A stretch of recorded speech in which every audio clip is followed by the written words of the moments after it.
ALLATRA Global Research Center presents. We are seeing people being diagnosed earlier compared to 50 years ago. We are seeing people being diagnosed with more aggressive disease of various kinds. And we are seeing people having worse outcome compared to what they used to. And this is despite of all the advancement we have been able to make in the medical science in general. Do we expect the rise in neurodegenerative diseases, disabilities, and so forth? I think we are already seeing that rise. The rise in cancer rates worldwide is absolutely frightening. I think it's very legitimate to call it an epidemic.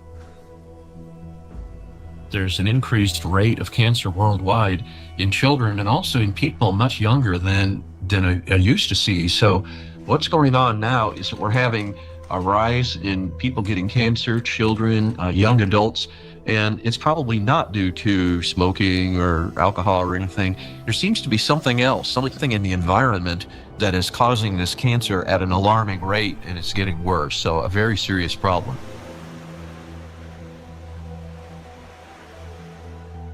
Diseases are emerging early in life. Today's generation is getting sick at ages when their parents were still healthy. And what's worse is that they're often battling not just one, but multiple chronic diseases simultaneously. How can this be happening despite all the advances in modern medicine? What if behind this rapid global decline in human health, there lies a hidden factor, one that we've overlooked all along? Nanoplastics, a threat to life. We're talking about microplastics, tiny particles that can't be seen with the naked eye. They're much thinner than a human hair, extremely fine. From the molecular level to the scale of entire ecosystems, understanding microplastics is crucial for protecting the biosphere and public health. I was also surprised that it took so long, to people to recognize that's a problem, because this plastic production increased super high in the 1950s, and we have now, I guess, something between 400 and 500 million tons of plastic production every year, and this keeps accumulating, in all our ecosystems. So it's not only affecting the human life, but the whole ecosystem. So it's every individual, every plant, even bacteria. They take them up. So that's something which we have to take into account. The fact that it now pervades from our deepest ocean to our highest mountain, that it's present in more or less every living sample that scientists have looked at, and in some populations in considerable proportions, and that it's now pervading, our food, drink, and the air we breathe, to me, is quite concerning. The science has clearly, without a doubt, shown that these chemicals, these particles are very harmful for us in various ways, not just one organ system, but all organ systems are affected. Plastic symbolizes progress, a triumph of human ingenuity, a material that is light, strong, and built to last forever. Yet, as humanity, we miss something crucial. We fail to notice how the very material created to improve our lives began instead to endanger them. Unfortunately, people often underestimate the true threat posed by plastics. Many think of it merely as an environmental problem. Bottles scattered on beaches, debris floating across the sea. And yes, these do pollute our planet. But large plastic pieces alone cannot destroy the entire biosphere, including humanity, unlike the microscopic particles they eventually become. This plastic bottle. In this form, it poses no immediate danger. But everything changes once this solid object disintegrates into masses of microscopic fragments. If this half-liter bottle were broken down into plastic particles just 1 micrometer in size, it would create roughly 10 trillion of them. And if all those particles were to penetrate the cells of a human body at once, this single bottle, in the form of nanoparticles, would destroy a person within minutes. Micro and nanoplastics are a threat to life itself. And by life, we mean not only human existence, but the very survival of the entire biosphere. Scientists are sounding the alarm that even today, exposure to these particles is leading to deterioration of health, as well as physical and cognitive decline across humankind. A growing body of research links micro and nanoplastics to the development of diseases, genetic mutations, and the rise of antibiotic resistance. Some researchers even associate tiny plastics with climate anomalies, natural disasters, and increase in seismic activity as trillions of microscopic particles interact with the environment.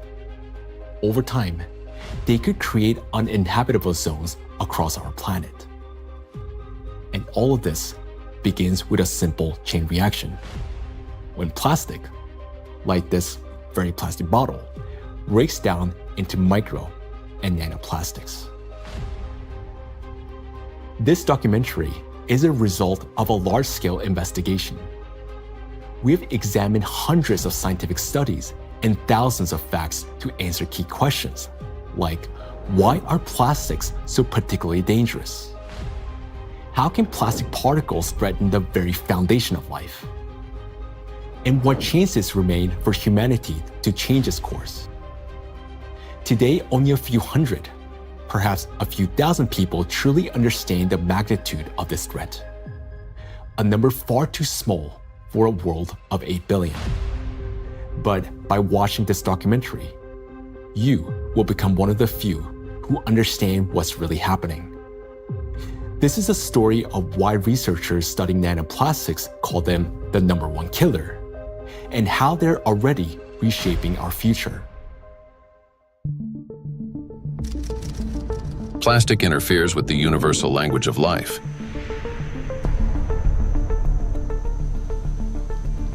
We are living in an era when life on Earth is disappearing faster than ever since the age of the dinosaurs. Currently, the extinction rate of species is 1,000 times higher than the natural extinction rates, making our time one of the most devastating periods in all of history in terms of biodiversity loss. The sixth mass extinction is already underway. The modern world is plunging into a biological collapse, like the ones in the past that wiped out up to 90% of all living creatures on the planet.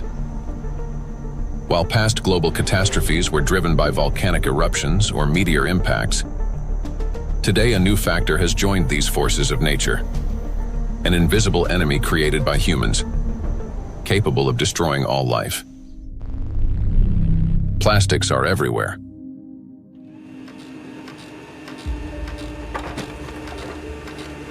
Since the mid-20th century, humanity has produced more than 9 billion tons of plastic.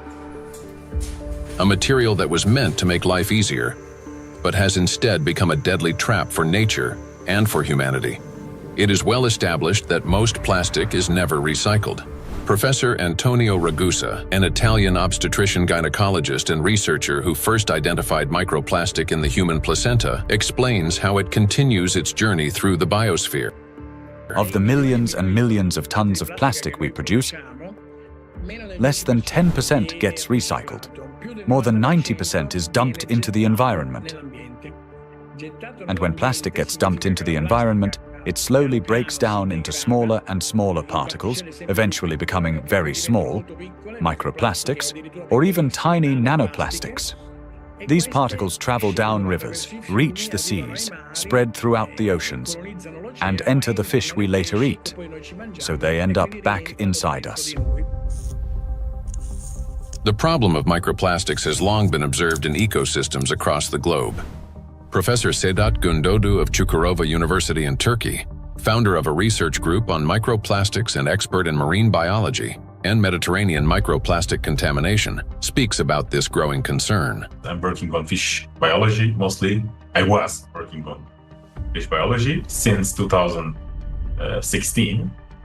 During my PhD study, I recognized that all the sampling location that we work for biodiversity fully polluted with plastics, not only microplastics, because first we realized that the main problem is plastic itself.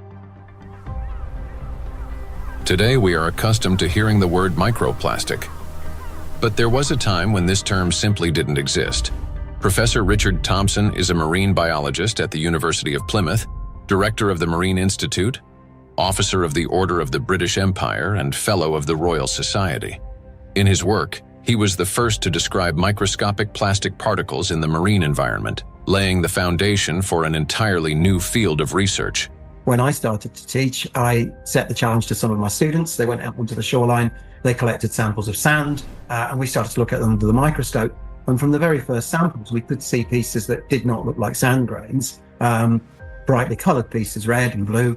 And it was then almost a kind of forensic journey to confirm their identity. And we confirmed that they were indeed plastics. We showed that they were present around the UK in a range of different habitats, in sediments and in the water column. And interestingly, in that first paper in 2004, my first paper on the topic, we used the term microplastics. And the term hadn't been used in this context for truly microscopic pieces before. There had been, and we referenced them in our paper, some studies of small pieces of plastic before, but we went smaller than anybody else. We showed this bioavailability. We showed the temporal trend of increasing over time. The ocean is the main reservoir of plastic accumulation. It already contains more than 200 million tons of plastic waste, and this amount continues to grow every day. It is important to understand that plastic does not disappear. Under the influence of sunlight, waves, salinity, and mechanical friction, it breaks down into microplastics and nanoplastics. Microplastics are plastic particles smaller than 5 millimeters in size, while nanoplastics are smaller than 1 micrometer, about 1,000 times thinner than a human hair. There are about 350 trillion microplastic particles in the surface layer of the ocean alone. Yet the real number is far greater. Scientists estimate that roughly 90% of nanoplastic particles are too small to be detected by current analytical instruments. As water evaporates from the surface of oceans and other bodies of water, microplastic particles rise into the atmosphere together with the water vapor. Dr. Dusan Materic, an environmental analyst at the Helmholtz Center for Environmental Research, Germany, leads a research group dedicated to the study of nanoplastics. Dr. Materic investigates atmospheric nanoplastics at the Sonnenblick Observatory in Austria, the oldest high-altitude research station in Europe. And for those nanoplastics that fragments from big fibers, because of UV weathering, because of just mechanical forces, those shredding nanoplastics are much more potent to stay in the air for a long, long period, and that means picked up and brought even here at 3,106 meters above sea level. So what we discovered is that we have nanoplastics across all the stations, and we have nanoplastics even in the deepest ocean environment, and our deepest point is below 5,000 meters. Micro and nanoparticles in the atmosphere can travel thousands of kilometers, crossing from one continent to another. This is noted by Dr. Elke Ludewig from Austria, who heads the Sonnenblick Observatory and the European Center for Cloud Ambient Intercomparison, where the transport of these particles and the effects of this process are recorded. We know from different cases that we have really long transports of particles from, for example, Japan up to here, or Canada, for example. There are two examples I can tell you. The one is the accident in Fukushima. It took about 11 days until aerosol particles with a higher radiation received the Sonnenblick Observatory. Another example was in 2025, on the 9th of June, there was a kind of transport, an air mass from Canada received the station here. We could see it in the sky. Of course, we could see it in our data that we had higher aerosol concentration, but the really impressive moment was, and that's why it's also important to have stuff up here, we could really smell the burn in the air. And this lasts for the whole day. So there you can see how intense effects somewhere on the globe, especially on the North Hemisphere, can be, and it's still transported hundreds of kilometers around the North Hemisphere, and we can measure it here and show what it is. Atmospheric micro and nanoplastics then return to Earth with precipitation, falling with rain or snow and settling in forests, on farmland, and across grasslands, where they seep into the soil and penetrate plants. This is happening all over the planet, in both the northern and southern hemispheres. Liliana Cáceres Sanchez, MSc in Science, Technology and Health, a biologist specializing in ecotoxicology and environmental protection, and a researcher at the Center for Research in Exact Sciences and Engineering at the Bolivian Catholic University San Pablo, notes that microplastics are present in natural environments, in living organisms, and in food products. In recent years, we've conducted analyses of soil, air, and both surface and groundwater in Cochabamba. We have also examined lakes and lagoons, and in all of these samples, we have found microplastics. The fact that we found microplastics even in areas with no human presence suggests that microplastic particles are actively moving through the environment. In addition, we identified their presence in food and in living organisms. We detected microplastics in milk and other pasteurized products such as yogurt. They were also found in wild animals, for example, in the Titicaca water frog and in fish from a lake near Cochabamba called Angostura. These findings confirm that microplastics have already become part of our food chain and ecological chain.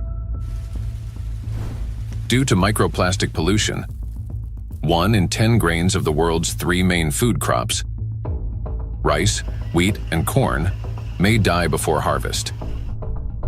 In addition, researchers from the University of Catania have found high concentrations of microplastic particles in apples, pears, carrots, potatoes, lettuce, and broccoli. Overall, apples and carrots contained the highest levels of contamination, and fruits were found to have more plastic particles than vegetables. On dairy farms in several countries, microplastic particles have been found in samples of hay and other types of cattle feed. The presence of microplastics has also been confirmed in the milk and meat of cows and sheep, as well as in the lung tissue of pigs and in the stomachs and intestines of domestic ducks. This means that plastic has now become inseparable from livestock farming. Scientists from the University of Newcastle in Australia estimate that the average person today consumes around 250 grams of plastic per year through food, the weight equivalent of 50 plastic bags. Moreover, humans inhale micro and nanoplastics. According to studies, an adult can inhale up to 106,000 microplastic particles during a 2-hour walk in a large city. And in areas near bodies of water, that number significantly increases. We encounter micro and nanoplastic every day when we brush our teeth, take a shower, eat, run errands, go for a walk, wear our clothes, use household appliances, or take medications, and when we are working on a computer, riding public transport, drinking coffee on the go, shopping in a supermarket, or relaxing outdoors. Micro and nanoplastics are everywhere, and we barely notice how deeply these particles have become embedded in our everyday lives today. There are 3 ways plastic gets into the body: through inhalation, through the skin, and through food. And what happens next? It enters the bloodstream. Until fairly recently, about 15 years ago, people thought plastic was inert. And in fact, if you look at these plastic pellets, not microplastics but larger macroplastics, even if you put them in water, they just sit there quietly. It seems like they don't interfere much with the environment. But once they break down into micro and nanoplastics, they get into the human body through those 3 pathways, enter the bloodstream, and from there reach all the parenchymal tissues, that is, the organs, kidneys, liver, heart, arteries, veins, placenta, breast milk. Micro and nanoplastics have already become an inseparable part of the human body. They accumulate in the tissues of the intestines, heart muscles, and in the endocrine and reproductive organs, disrupting their functions. There isn't a single place in the human body they cannot penetrate. Studies show that the highest concentrations of nanoplastic have been found precisely in human brain tissue. Professor Lucas Kenner, a pathologist, cancer researcher, director of the Christian Doppler Laboratory for Applied Metabolomics, and scientific director of the Micro-1 project studying microplastic and its effects on health, explains how micro and nanoplastic particles can evade the body's defense mechanisms and reach the brain within just a few hours. And we found out that particles which are in the bloodstream and cover themselves with cholesterol molecules, they easily can enter the blood-brain barrier, which is a very strict body barrier and protects the brain from toxic outside or even therapeutic substances. So it's, it's difficult, for instance, to treat brain tumors because the blood-brain barrier is so strict also for medications. But particles can enter quickly because they cover themselves with molecules will help them enter the blood-brain barrier. And this is for me, it was really very striking to see that, that these particles in 2 hours after we give them an oral gavage, they're already in the brain. Scientists at the University of New Mexico have found that in every gram of brain tissue in middle-aged individuals, there are about 4,900 micrograms of plastic. This means that today, around 0.5% of the human brain is composed of plastic. Simple calculations show that the human brain contains on average around 7 grams of plastic, roughly the weight of a plastic teaspoon. And such a teaspoon is already inside the human head. It is well known that micro and nanoplastics are dangerous because of toxic chemical additives they contain, such as phthalates and bisphenols. Treating diseases associated with just 3 chemicals of the most toxic additives found in plastics costs humanity $1.5 trillion a year. But this is only the tip of the iceberg, as overall more than 16,000 chemical compounds are used in the production of various types of plastics, each carrying its own potential risks to human health. Yet there is another factor, one far more dangerous and still vastly underestimated, in how nanoplastics affect the human body. It is precisely this factor that allows nanoplastics to easily penetrate the body's protective barriers, and once inside, they are virtually impossible to remove. The destructive impact of plastics at the chemical level has already been examined in another documentary, A Trap for Humanity, part of which focused on the toxic additives in plastics and their devastating effects for human health. Now, the dangers from chemicals are, of course, the most visible and widely discussed part of the problem. But as our investigation continued, we realized that the true danger of plastics lie beyond the chemistry, extending much deeper into the realm of physics. To understand why plastic particles are so dangerous, we must first understand their unique physical properties. Unique properties of plastic. At the micro and nanoscale, plastic particles acquire new physicochemical properties. They can retain surface charge for longer periods and interact with electrostatic fields and other molecules. In this sense, micro and nanoplastics can be compared to an electret, a material that accumulates static electricity and holds it for an extended time. Moreover, plastic particles not only retain an electrostatic charge, but can also recharge it. This occurs through the triboelectric effect. That is, when plastic comes into contact with or rubs against other surfaces, including fabrics, cells, and liquids. In other words, plastic particles can recharge themselves, restoring their electrostatic charge again and again. To understand how the properties of plastic differ from those of other materials, we conducted a simple experiment. Here, inside transparent plastic cups, we suspended several objects made of different materials: a metal needle, a wooden matchstick, a copper wire, and a strip of magnesium. Now, while these objects remained motionless when a plastic rod was brought close, everything changed dramatically when we rubbed the plastic rod against the wall. That is, all the suspended object began swinging and moved toward the rod. So, what caused this reaction? The answer lies in the electrostatic charge that formed on the plastic surface. For example, a wooden rod, unlike plastic, cannot hold such a charge. Even after rubbing it with wool, the material caused no movement. The same was true for metal scissors, which showed no effect until the material touched a magnet. Only then did the metal needle respond.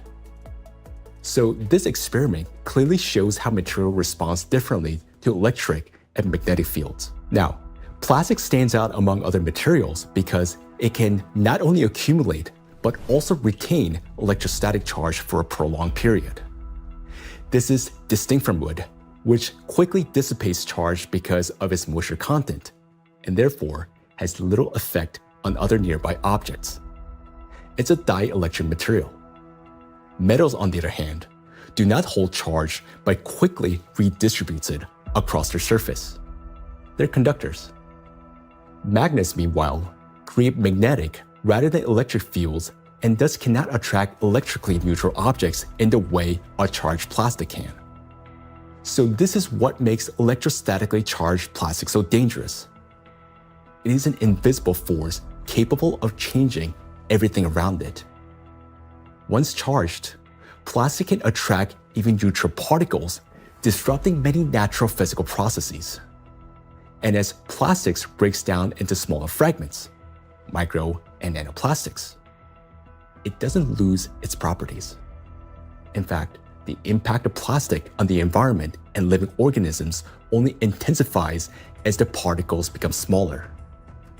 It's the charge that makes plastic especially dangerous to all life on our planet. Therefore, plastic cannot be regarded as passive waste.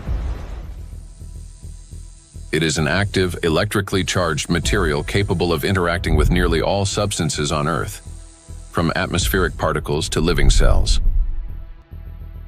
The smaller the plastic particle, the more active it becomes, and the more dangerous its impact. If you view a microplastic particle and it's 5 millimeters in diameter, and you break it down to a nanoplastic particle, which is 1 micrometer in size, you generate from one particle 125 billion particles, which is the number of galaxies we have in the universe. And the surface of these particles is 5,000 times larger than the 5 millimeter particle. So this just exemplifies how big an issue the breakdown of those plastic particles in even and all the time smaller particles. And these particles have maybe total different properties than the large 5 millimeter particles. So you not only change the size, but also the surface and the properties of the particles. Nanoplastic has an enormous surface area compared to its mass. It's like a tiny grain with the surface area of a football field. This is called a high specific surface area. The larger the surface, the greater the particle's ability to accumulate and retain electrostatic charge, and the more active sites it contains that bind proteins, metal ions, lipids, and other molecules from the surrounding environment can attach. To understand how dangerous these tiny charged particles are, let's run a simple mental experiment. For example, we have an ordinary 1.5 volt battery. If we divide it into 125 billion tiny batteries, and suppose each of them still had the same power output of 1.5 volts, their aggregate power would equal 187.5 billion volts. Imagine how much greater the voltage will become. Similar things happen with plastic. When a single fragment of plastic is divided into 125 billion particles, each carrying a charge, the amount of charge increases. Today, millions of tons of plastic in our biosphere are constantly breaking down into smaller and smaller particles, each carrying an electrostatic charge that allows it to penetrate everywhere. Consequently, as the number of electrostatically charged plastic particles grows, an excess electrical potential builds up throughout our planet. This is a major factor disrupting the Earth's energy balance, contributing to warming of the oceans, increase in atmospheric anomalies, as well as the number and severity of natural disasters each year. Note that the warmer the ocean, the more acidic it gets, and the faster plastic breaks down into charged micro-nanoplastics. This in turn leads to greater buildup of energy on our planet, amplifying all these processes in a self-reinforcing chain reaction. In addition, The smaller the particle, the more easily it penetrates the protective barrier of living organisms, including humans, triggering various chronic diseases and killing millions of people. We'll explore all of this in detail. In other words, plastic fragmentation does not make it safer. On the contrary, it transforms it into nanoparticles that readily penetrate living organisms. We know so far that compared to microplastics, nanoplastics can pass through the cell membranes much easily. That means that they can go to our bloodstream, not just us animals as well, and they can be carried to certain organs, deposited there, hard to be excreted back and things like that. This is why nanoplastic is far more dangerous than microplastic, as its capacity to accumulate electrostatic charge is significantly greater. Due to their electrolyte behavior and small size, plastics do not remain inert particles. They become charged and transform into trillions of micro and nano killers. It is through this charge that tiny plastics can penetrate deep into living tissues and even destroy them. Today, these particles are everywhere, and they're already interfering with the delicate electrical processes in nature. Now, we often think of electricity as something artificial, confined to light bulbs, batteries, and wires. But in reality, electrical impulses are the very language of life. That is, they enable the entire biosphere to function. And it is precisely these natural processes that electrostatically charged micro and nanoplastics are now disrupting. Universal language of nature.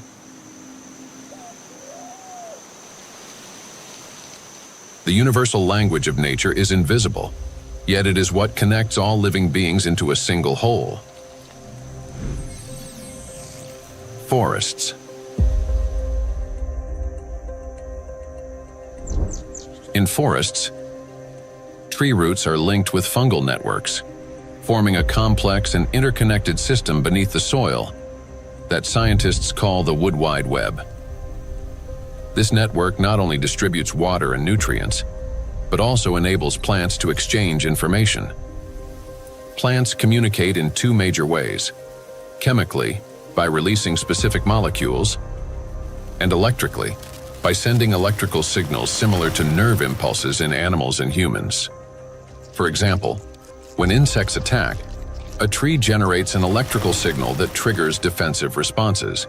This signal can travel through roots into the fungal network, reaching other trees. A similar effect was detected by scientists during a solar eclipse. The bioelectric signals of trees began to synchronize, forming a single impulse. The oldest trees responded first, as if they remembered such events and were warning the younger ones. Through electrical signals, plants can coordinate their growth, warn each other of danger, adapt collectively to stress, and even store shared memory.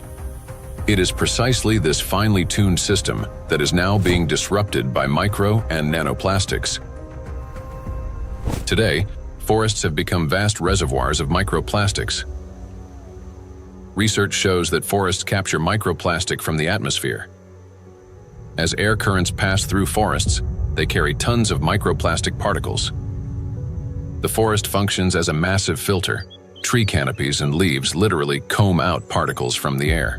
In the past, this process helped purify the atmosphere from dust and dirt. Today, however, along with these natural particles, micro and nanoplastic are also being trapped.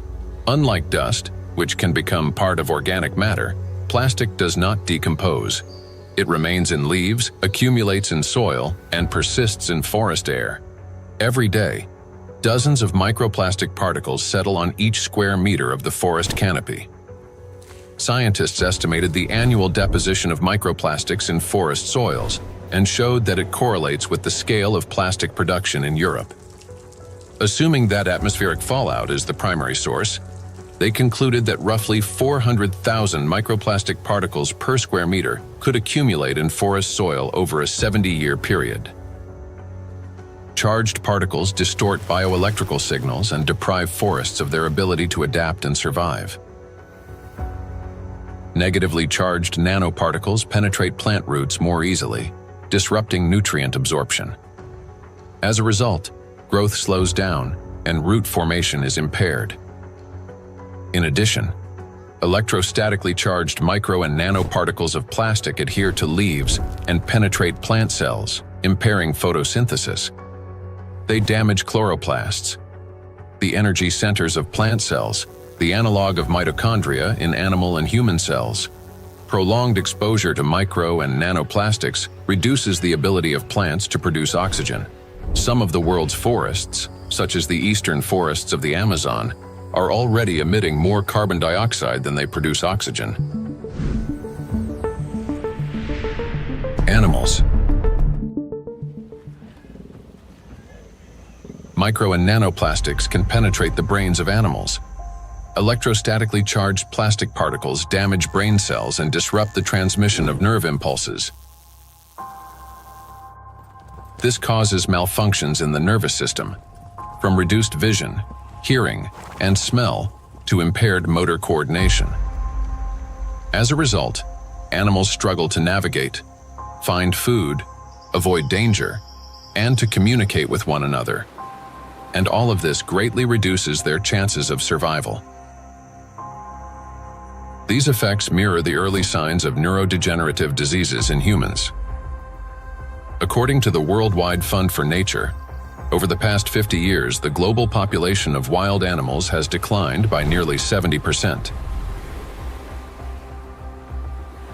People can't even protect those they've taken responsibility for. Household pets are also poisoned by micro and nanoplastics. Pet food contains PET, the same plastic used to make bottles. Moreover, microplastic particles have been found in the tissues of cats and dogs. Scientists analyzed tissue samples from 49 animals, 24 cats and 25 dogs, that had died of natural causes and found that more than 70% of them had microplastics present in multiple organs.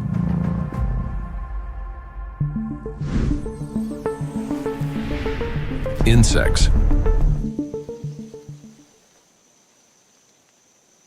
The rate of insect extinction is 8 times higher than that of mammals, birds, or reptiles. The crisis is especially severe for pollinators, bees, whose role in ecosystems and agriculture is critical. Wild and domesticated bees pollinate 75% of agricultural crops and 90% of wild flowering plants. More than 30% of the world's food production depends on bees. Today, populations of honeybees and wild bees are declining rapidly. If this trend continues, half of all bee populations may disappear within the next decade. The disappearance of bees means the loss of the link that connects plants and food, nature, and humanity. Studies by Indian researchers have identified a correlation between microplastic pollution and declining populations of insects. Bees interact with their environment through electrical impulses. They navigate not only by scent, color, and flower shape, but also, remarkably, by sensing a flower's electric field. When a bee approaches a flower, they communicate through the electrical field. As bees fly, friction with the air gives their bodies a positive charge, while flowers, being grounded, carry a negative charge. This difference creates an electric field that allows pollen to transfer to the bee even before it lands.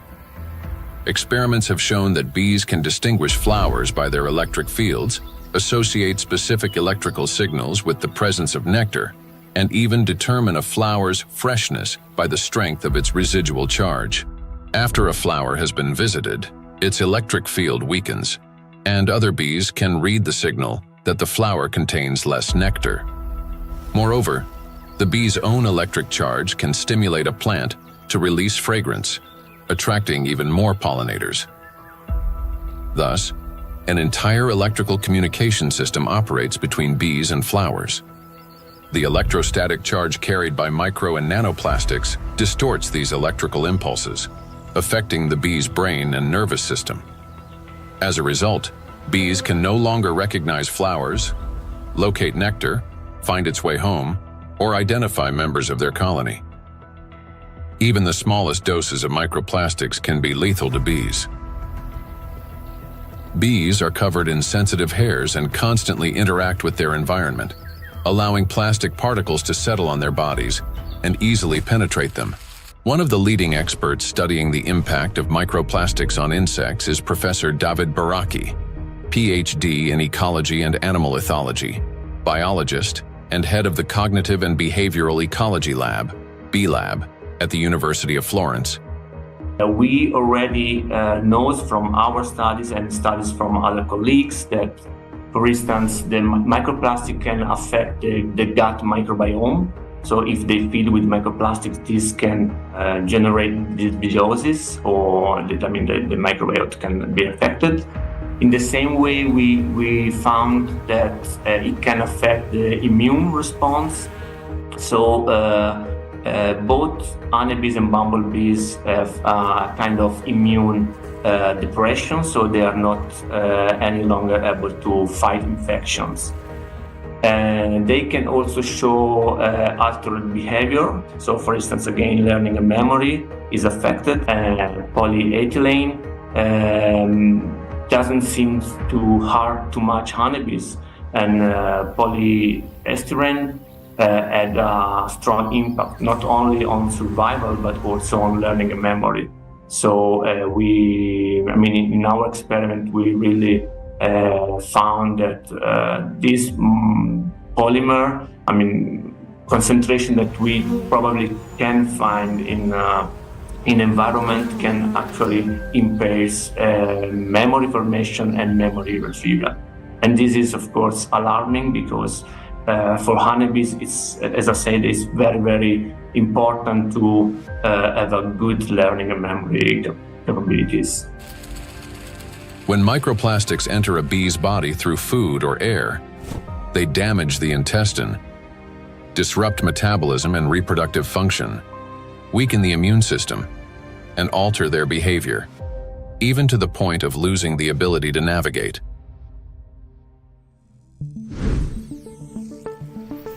Birds. Across the globe, scientists are observing an alarming trend. The number of wild birds is rapidly declining. In North America alone, over the past 50 years, approximately 3 billion birds have disappeared. That is a quarter of the entire bird population. Electrical signals play as vital a role in the lives of birds as they do throughout the entire biosphere. The avian nervous system functions through transmission of electrical signals from the brain to all parts of the body.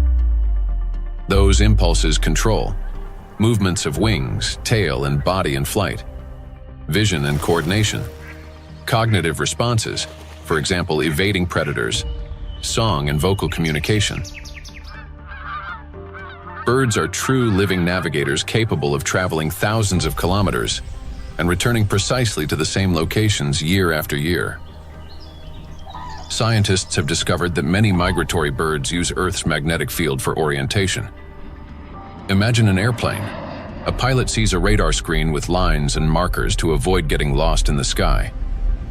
For birds, their eyes serve as such a radar. Specialized molecules in their eyes detect both light and Earth's magnetic field, converting them into electrical signals. In the brain, those signals form an image with field lines superimposed on the real world. A bird simultaneously sees clouds, land, and its magnetic radar, allowing it to maintain course in any direction with ease. Electrostatically charged micro and nanoplastic particles entering a bird's body distort electrical impulses and disrupt functioning of its nervous system. This leads to loss of motor coordination, weakened memory and learning ability, and impaired vocalization and spatial orientation. Externally, this manifests as increasingly erratic flight, unstable behavior, and even softer, weakened chirping. Nestlings are especially vulnerable. Many do not survive to adulthood, and those that do often exhibit cognitive impairments. However, that's not all. Plastics damage the liver, kidneys, stomach, and brain of birds, causing symptoms that resemble Alzheimer's disease. Even birds that appear healthy lose the ability to adequately care for their partners and offspring, sharply reducing their chances of successful reproduction.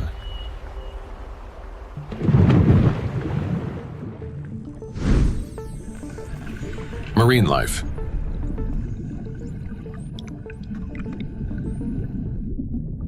Beneath the surface reigns a unique world where vision weakens and sounds become distorted. In such conditions, marine life perceives reality differently. Through electroreception, the ability to sense faint electric fields and navigate by them. Predators such as sharks can detect tiny electrical impulses produced by muscle contractions and the heartbeat of their prey. Even if a fish remains motionless and hidden in sand, its bioelectric signals reveal its location. All living organisms in water generate continuous bioelectric fields due to ion flow across their skin. Those fields are subtly altered when the animal moves or when another living being appears nearby. Electrical impulses are an inseparable part of life itself, even underwater. Electrostatically charged micro and nanoplastics can distort or block those signals, which makes marine creatures especially vulnerable. As a result, marine animals and fish lose their ability to accurately locate prey, avoid predators, and follow migration routes. This threatens their survival and leads to population declines. Furthermore, fish exposed to microplastics exhibit a wide range of toxic effects, from immune system dysfunction to altered blood composition. Signs of neurotoxicity, growth retardation, and reduced reproductive capacity have also been documented in fish.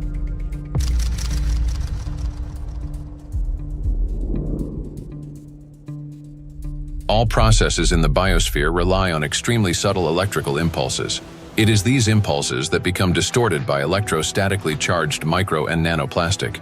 Micro and nanoplastics have already permeated every environment and integrated into all ecosystems. The examples given here represent only a small part of a global problem. Disruptions are occurring throughout the biosphere without exception, and the outcome is the same everywhere. Distortion of signal transmission, breakdown of biological connections, malfunction of living systems, and ultimately, the death of life itself. Micro and nanoplastics are everywhere, and everything they touch is slowly dying.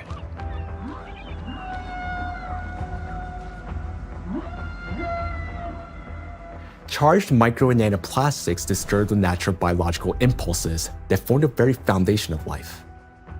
Gradually, they erode the mechanisms that allow the biospheres to exist and interact. This decay begins from within, slowly, almost imperceptibly, yet inevitably. Even what appears healthy and alive today is already contaminated by micro and nanoplastics. Today, so many of these particles have already accumulated on our planet that they will be enough to destroy the entire biosphere several times over.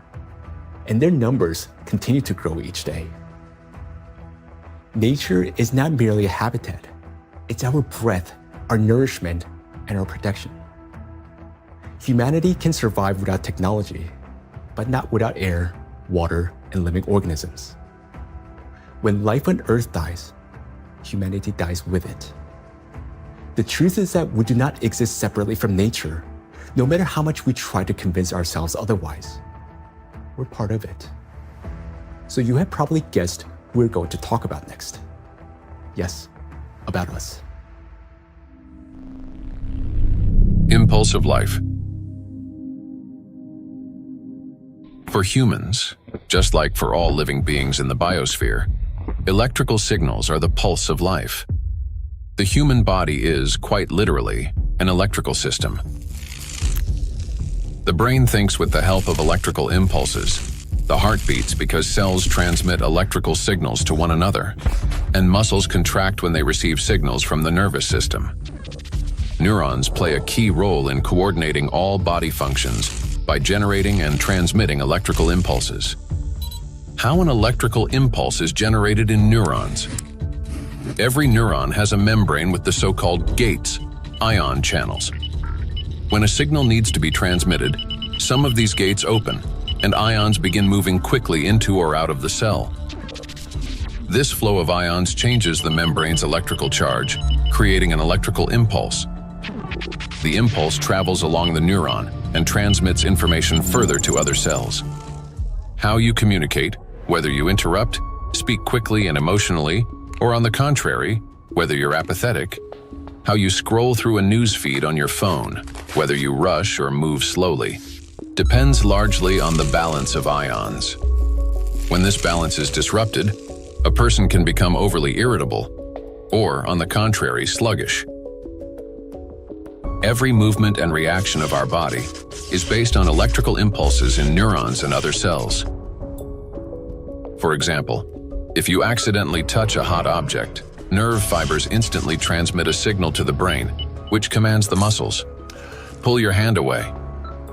Without electrical impulses, the body wouldn't be able to maintain a stable internal state, homeostasis. Even the immune system cannot function without electrical impulses. The speed and strength of every immune cell's response depend directly on the quality of impulse transmission.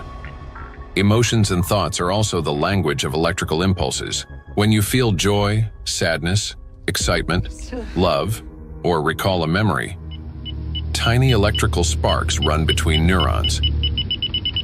They're like messages between friends. One neuron writes, another reads, and passes it on.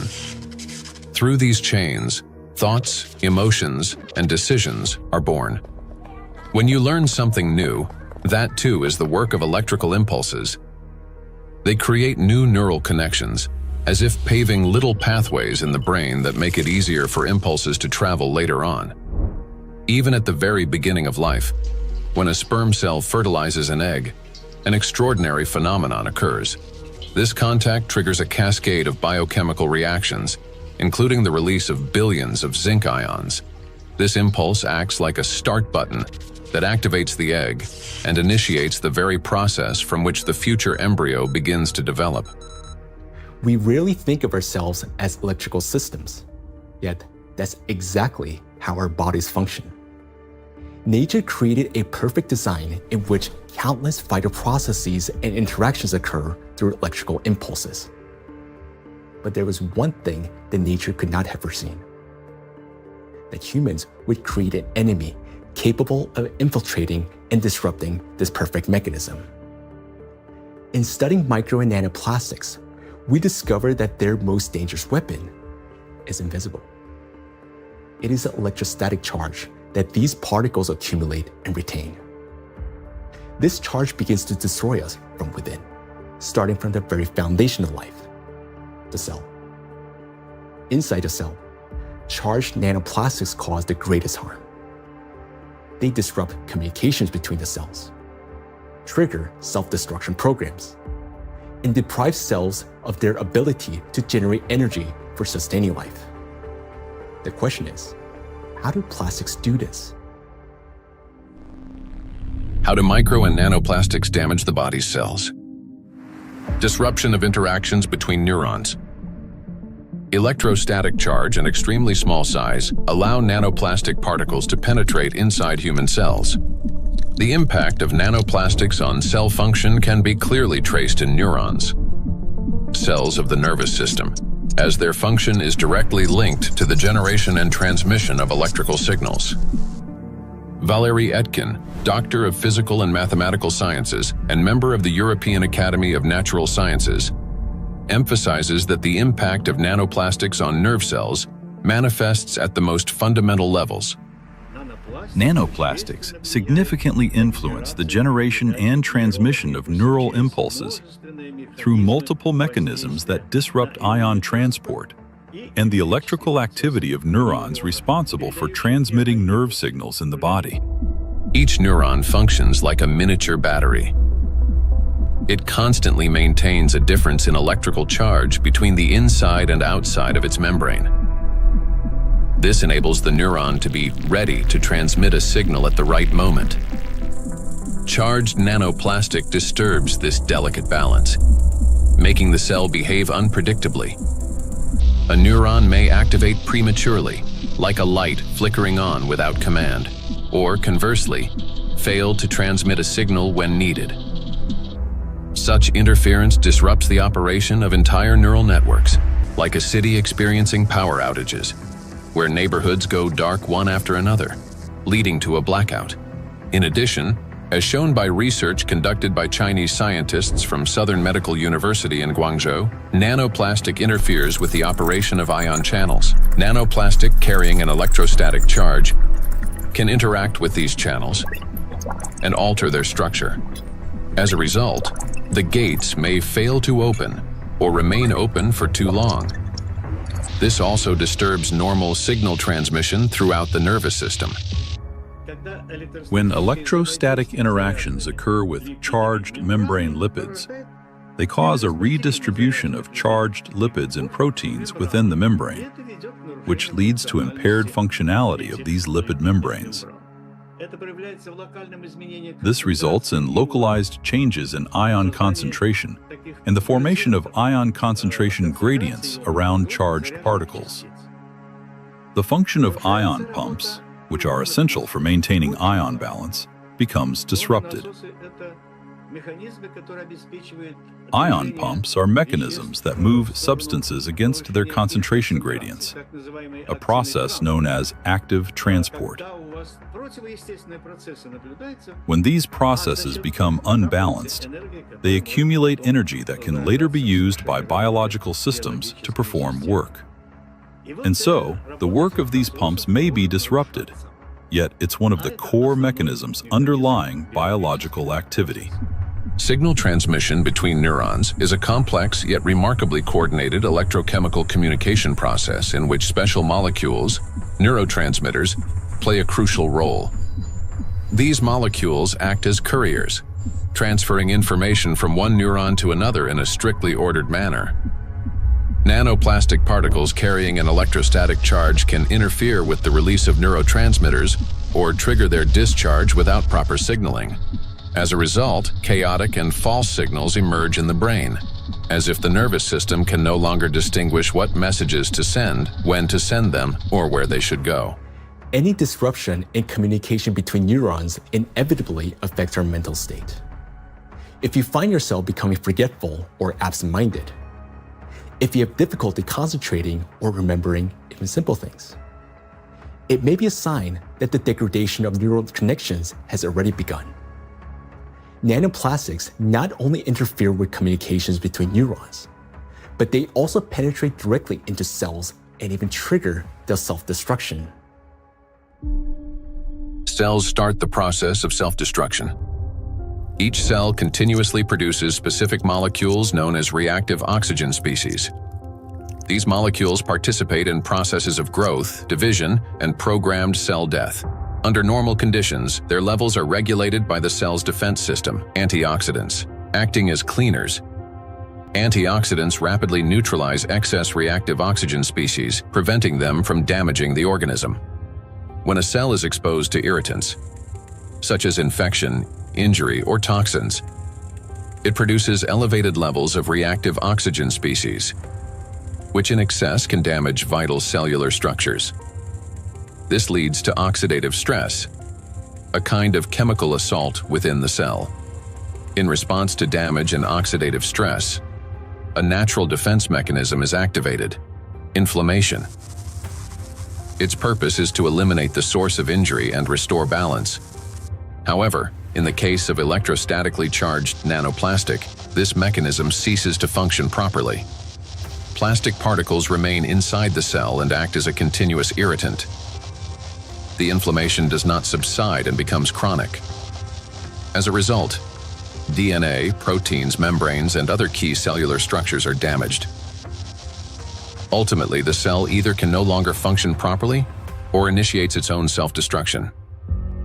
We've done remarkable studies and discovered that plastic embeds itself inside the cytoplasm. The cytoplasm contains organelles, small structures that keep the cell alive and functioning. Plastic gets into the cytoplasm and stays there. It becomes surrounded by a membrane. Similar to the cell membrane, the cell isolates it because it wants to destroy it.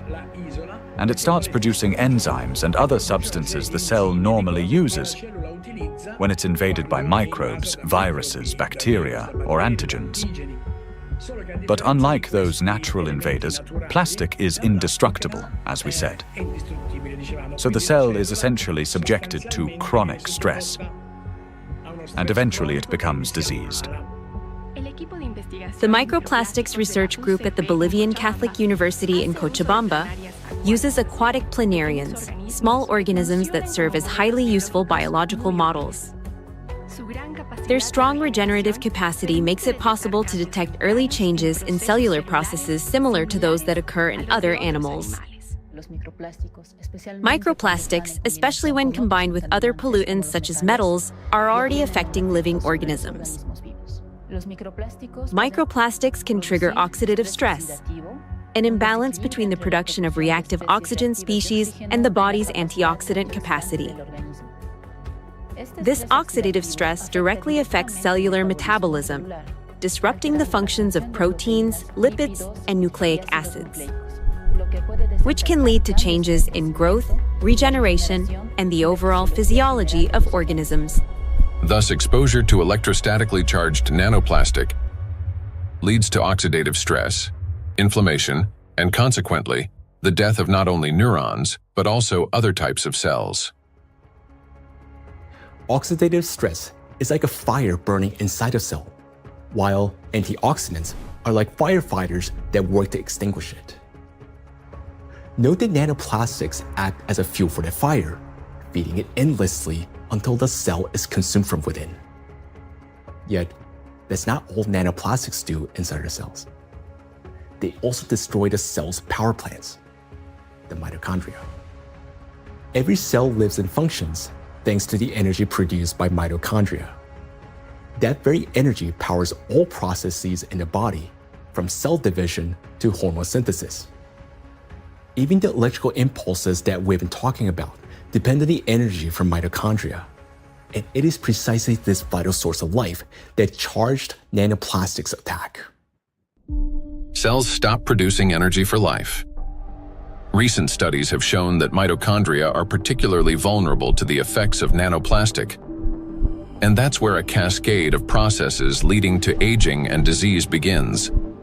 Scientists from China have discovered that the electrostatic charge and tiny size of nanoplastic particles allow them to penetrate deep into the cell and accumulate even within mitochondria, disrupting their function. Such a condition is known as mitochondrial dysfunction, a state in which mitochondria can no longer perform their essential roles. For comparison, a mitochondrion is approximately the size of a bacterium, while a nanoplastic particle is dozens of times smaller. Dr. Jeffrey Long, a radiation oncologist with many years of clinical experience and an expert on environmental exposures and their impact on human health, explains the destructive intracellular processes triggered by nanoplastic. They can get into the cell and they can damage the critical parts of the cell, particularly mitochondria. Mitochondria in each cell in the human body is sort of the energy machine. It produces the raw stuff that provides energy to the entire rest of the cell. And it is frightening to understand, and increasingly so with increasing scientific studies, that nanoparticles nanoplastics, as they get in, are actually damaging the mitochondria, that energy-producing part of the cell. They're also damaging the part of the cell involved in division and reproduction called DNA. And certainly they can affect other molecules and proteins within the cell. Mitochondria are the cell's energy and signaling center.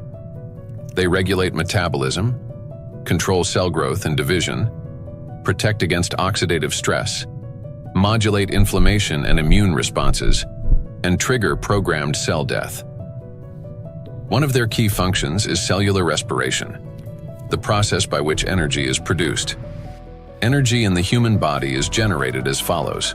First, proteins, fats, and carbohydrates from food are broken down into simple molecules. These molecules then enter the mitochondria, where electrons are extracted from them. The electrons move along a specialized chain of proteins, much like an electric current passing through wires.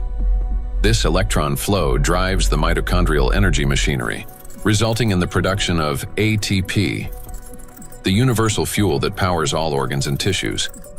A single mitochondrion can produce up to 10 million molecules of ATP per day.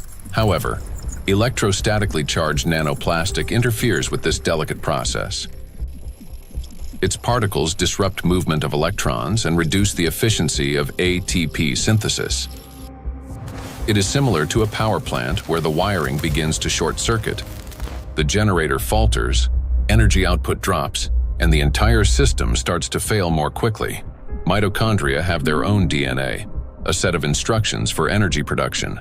Without it, mitochondria cannot generate energy, and the cell gradually loses its power source and begins to deteriorate.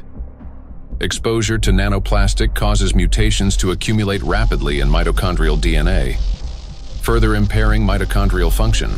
Studies published in 2023 demonstrated that 50 nanometer polystyrene nanoparticles sharply reduce ATP production and increase the number of mutations in mitochondrial DNA. We have studies on this, with dramatic images taken using a scanning electron microscope, as well as a transmission one, where you can actually see plastic destroying the mitochondria, the structures that produce a cell's energy. Chronic exposure to nanoplastic turns cells into a battlefield. Their electrostatic charge prevents mitochondria from carrying out their essential functions, and this disruption marks the beginning of the slow decline of cells, tissues, and organs. We have now seen the key mechanisms by which charged nanoplastic particles damage cells. Each of these processes is destructive on their own, but they also occur simultaneously and amplify one another's effects. This chain reaction unleashes avalanche of damages leading to cell death, and ultimately causing systemic breakdowns and accelerating biological aging.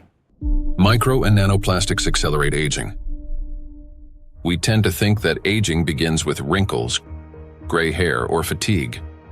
But in reality, it starts deep within the cells, with mitochondrial dysfunction and failures in key biological processes. Over time, damaged and dying cells accumulate, and the body loses its ability to renew itself. Aging is the gradual wear and tear of life's internal mechanisms. Scientists identify several main mechanisms of aging, such as oxidative stress, mitochondrial dysfunction, chronic inflammation, telomere shortening, DNA damage accumulation, epigenetic alterations. These same mechanisms underlie various diseases. When mitochondria can no longer produce sufficient energy, when DNA damage accumulates, and when inflammation becomes chronic, the organism grows increasingly vulnerable. This is when conditions such as diabetes, cancer, heart attack, dementia, and Alzheimer's disease begin to develop, and they all share one root cause: the aging of cells and tissues. Here's the crucial point. Electrostatically charged nanoplastic induces the same processes: oxidative stress, DNA damage, mitochondrial dysfunction, telomere shortening, chronic inflammation, and epigenetic alterations. Thus, electrostatically charged nanoplastic artificially accelerates cellular aging. What once unfolded over decades can now progress many times faster under its influence. And we are already witnessing the consequences. Diseases are becoming younger. Scientists have found that modern generations develop illnesses earlier and accumulate more chronic conditions than their parents did at the same age. Even a difference of just a few years now translates into noticeably higher rates of disease. Cancer and hypertension remain the most common conditions.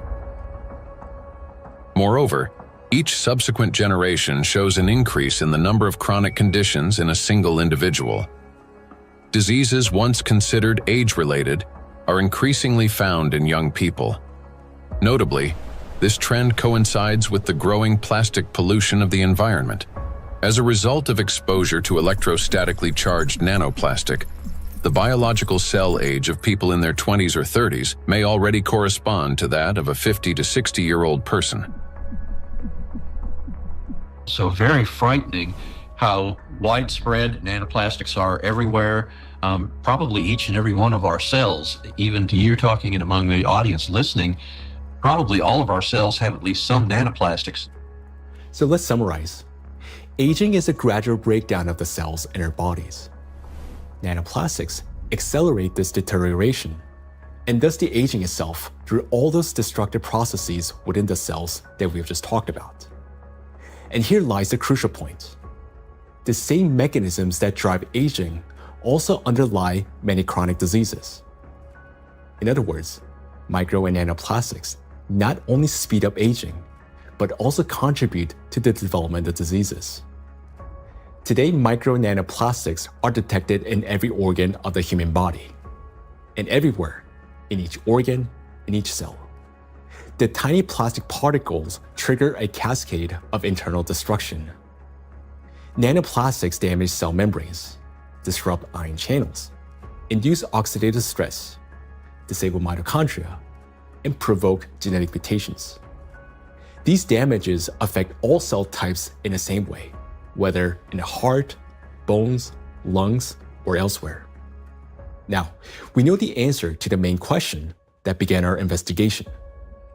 Why and by what mechanism are nanoplastics capable of destroying living systems at the microscopic level? But what does that mean to us, for each of us? What specific diseases arise from such cellular destruction within the human body? The answers lie ahead in the next part of our investigation. Micro and nanoplastics are damaging health. Micro and nanoplastics impact the nervous system. Neurological disorders are the leading cause of physical and cognitive disability worldwide, affecting almost 3.5 billion people.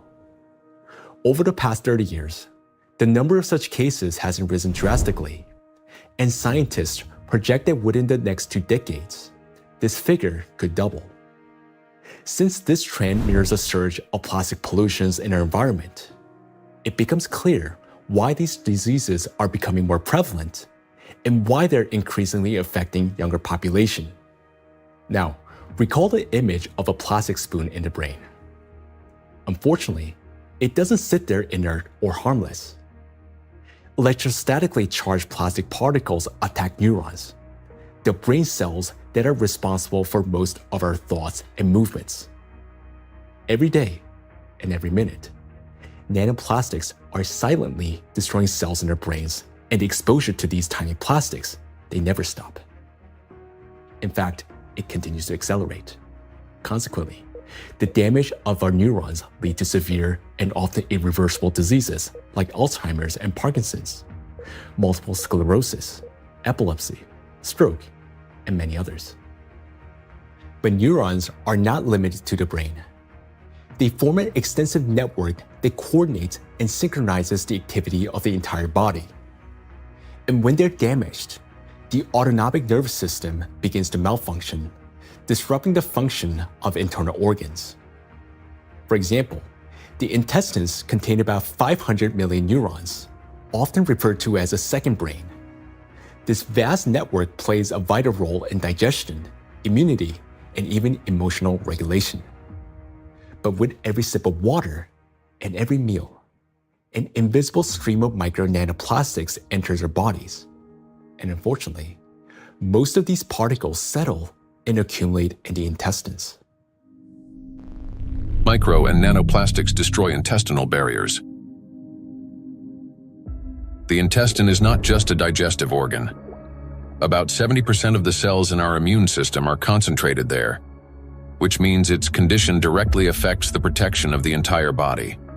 So another study that we provided, showed us we are actually eating plastics, microplastics, because we analyzed 26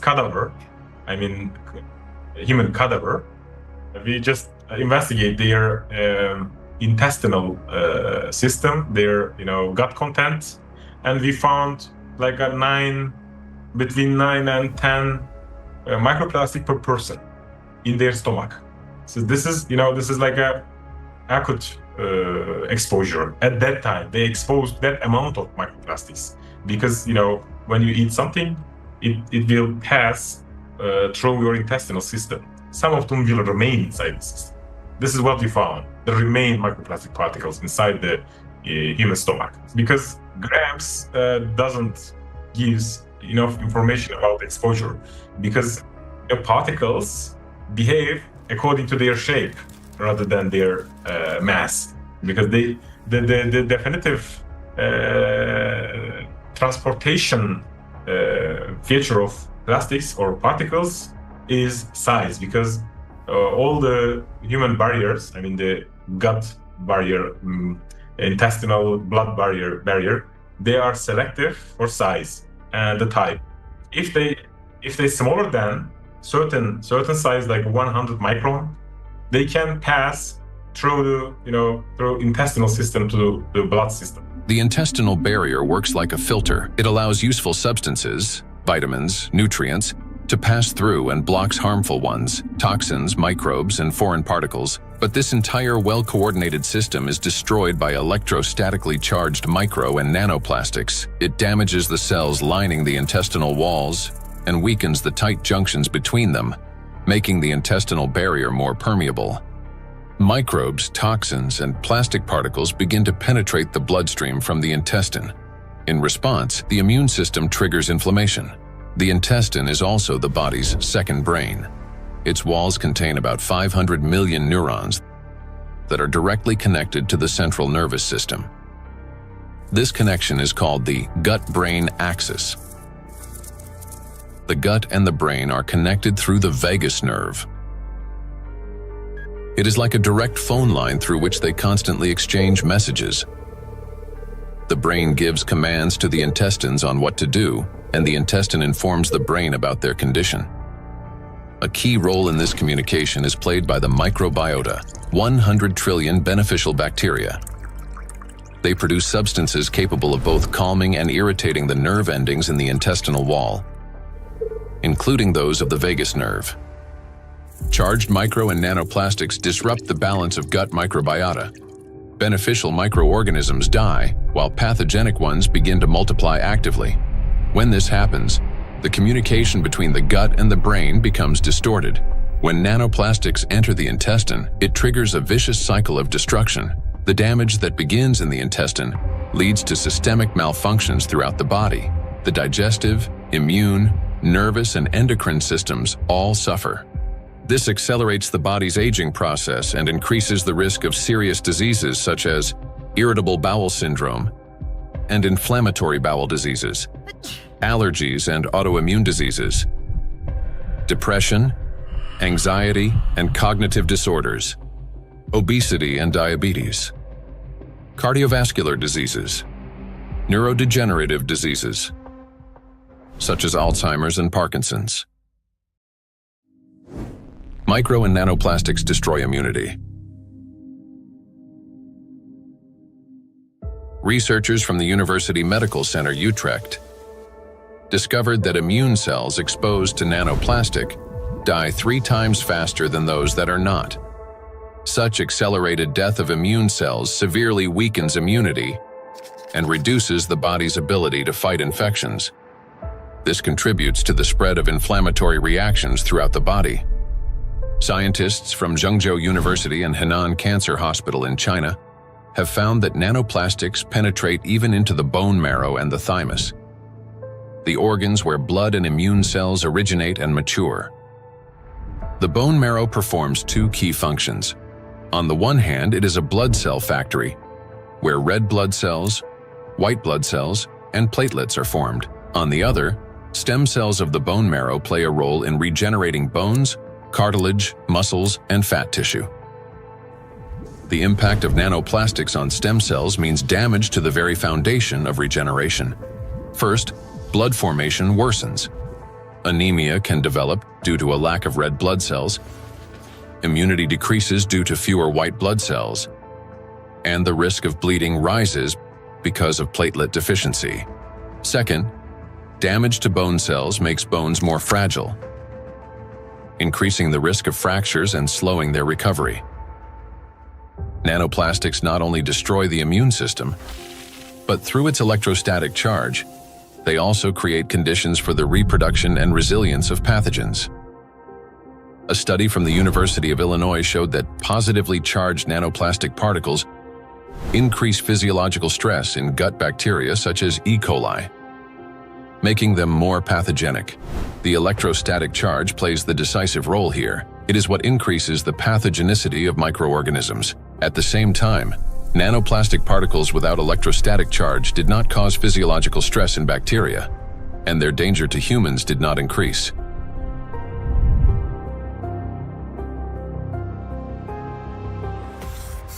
The experiment showed that microplastics, especially polystyrene, can absorb up to 98.6% of viruses, prolonging their survival outside the body for up to 7 days. Viruses that normally die under sunlight or oxygen within hours can persist on plastic for 2 to 7 days, remaining on surfaces such as handrails, bottles, and door handles.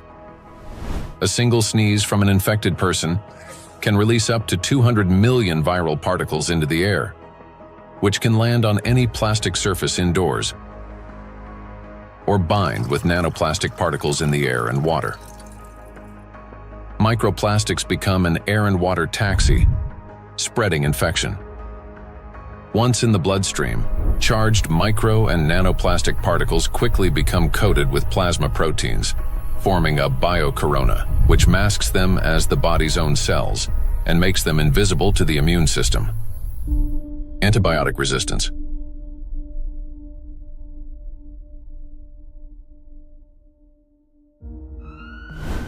In 2019, antimicrobial resistance was directly responsible for more than 1 million deaths, with nearly 5 million additional deaths linked to related complications.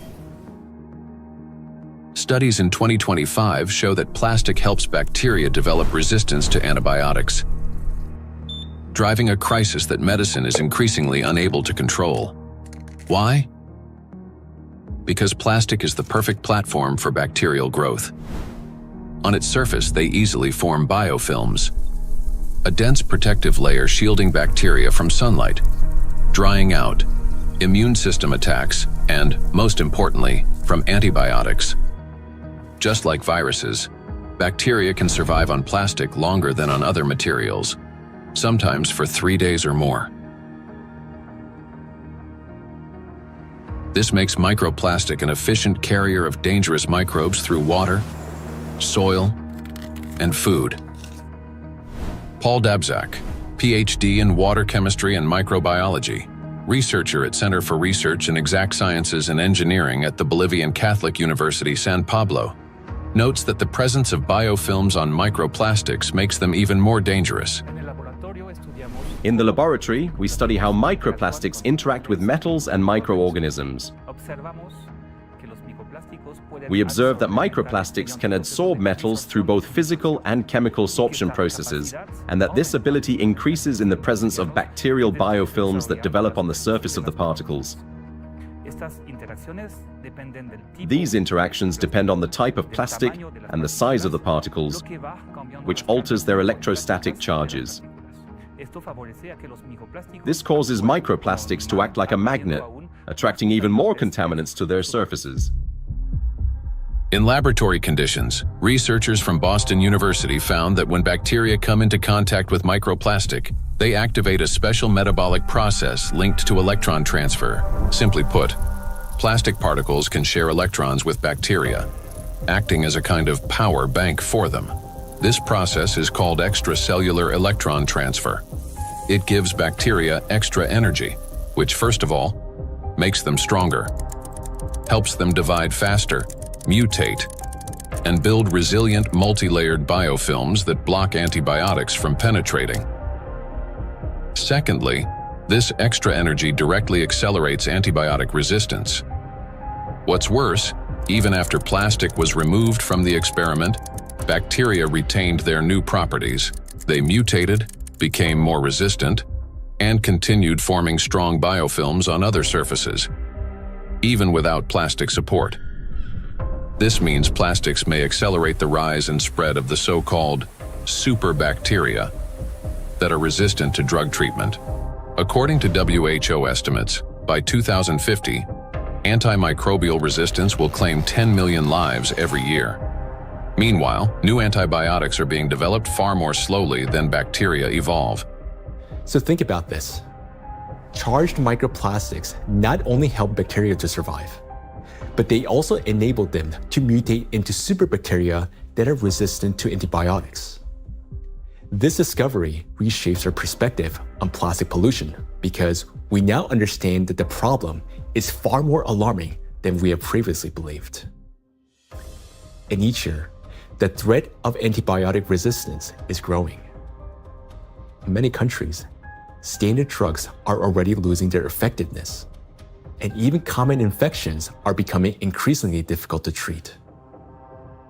If this trend continues, antibiotics could soon become entirely useless. Micro and nanoplastics affect the respiratory system. The inhalation pathway of micro and nanoplastics is especially dangerous because plastic particles carrying an electrostatic charge can reach not only the lungs, but also travel directly into the brain through the olfactory pathway. Chinese researchers have estimated that in just 2 hours outdoors, an adult can inhale up to 106,000 microplastic particles, and a child about 73,000.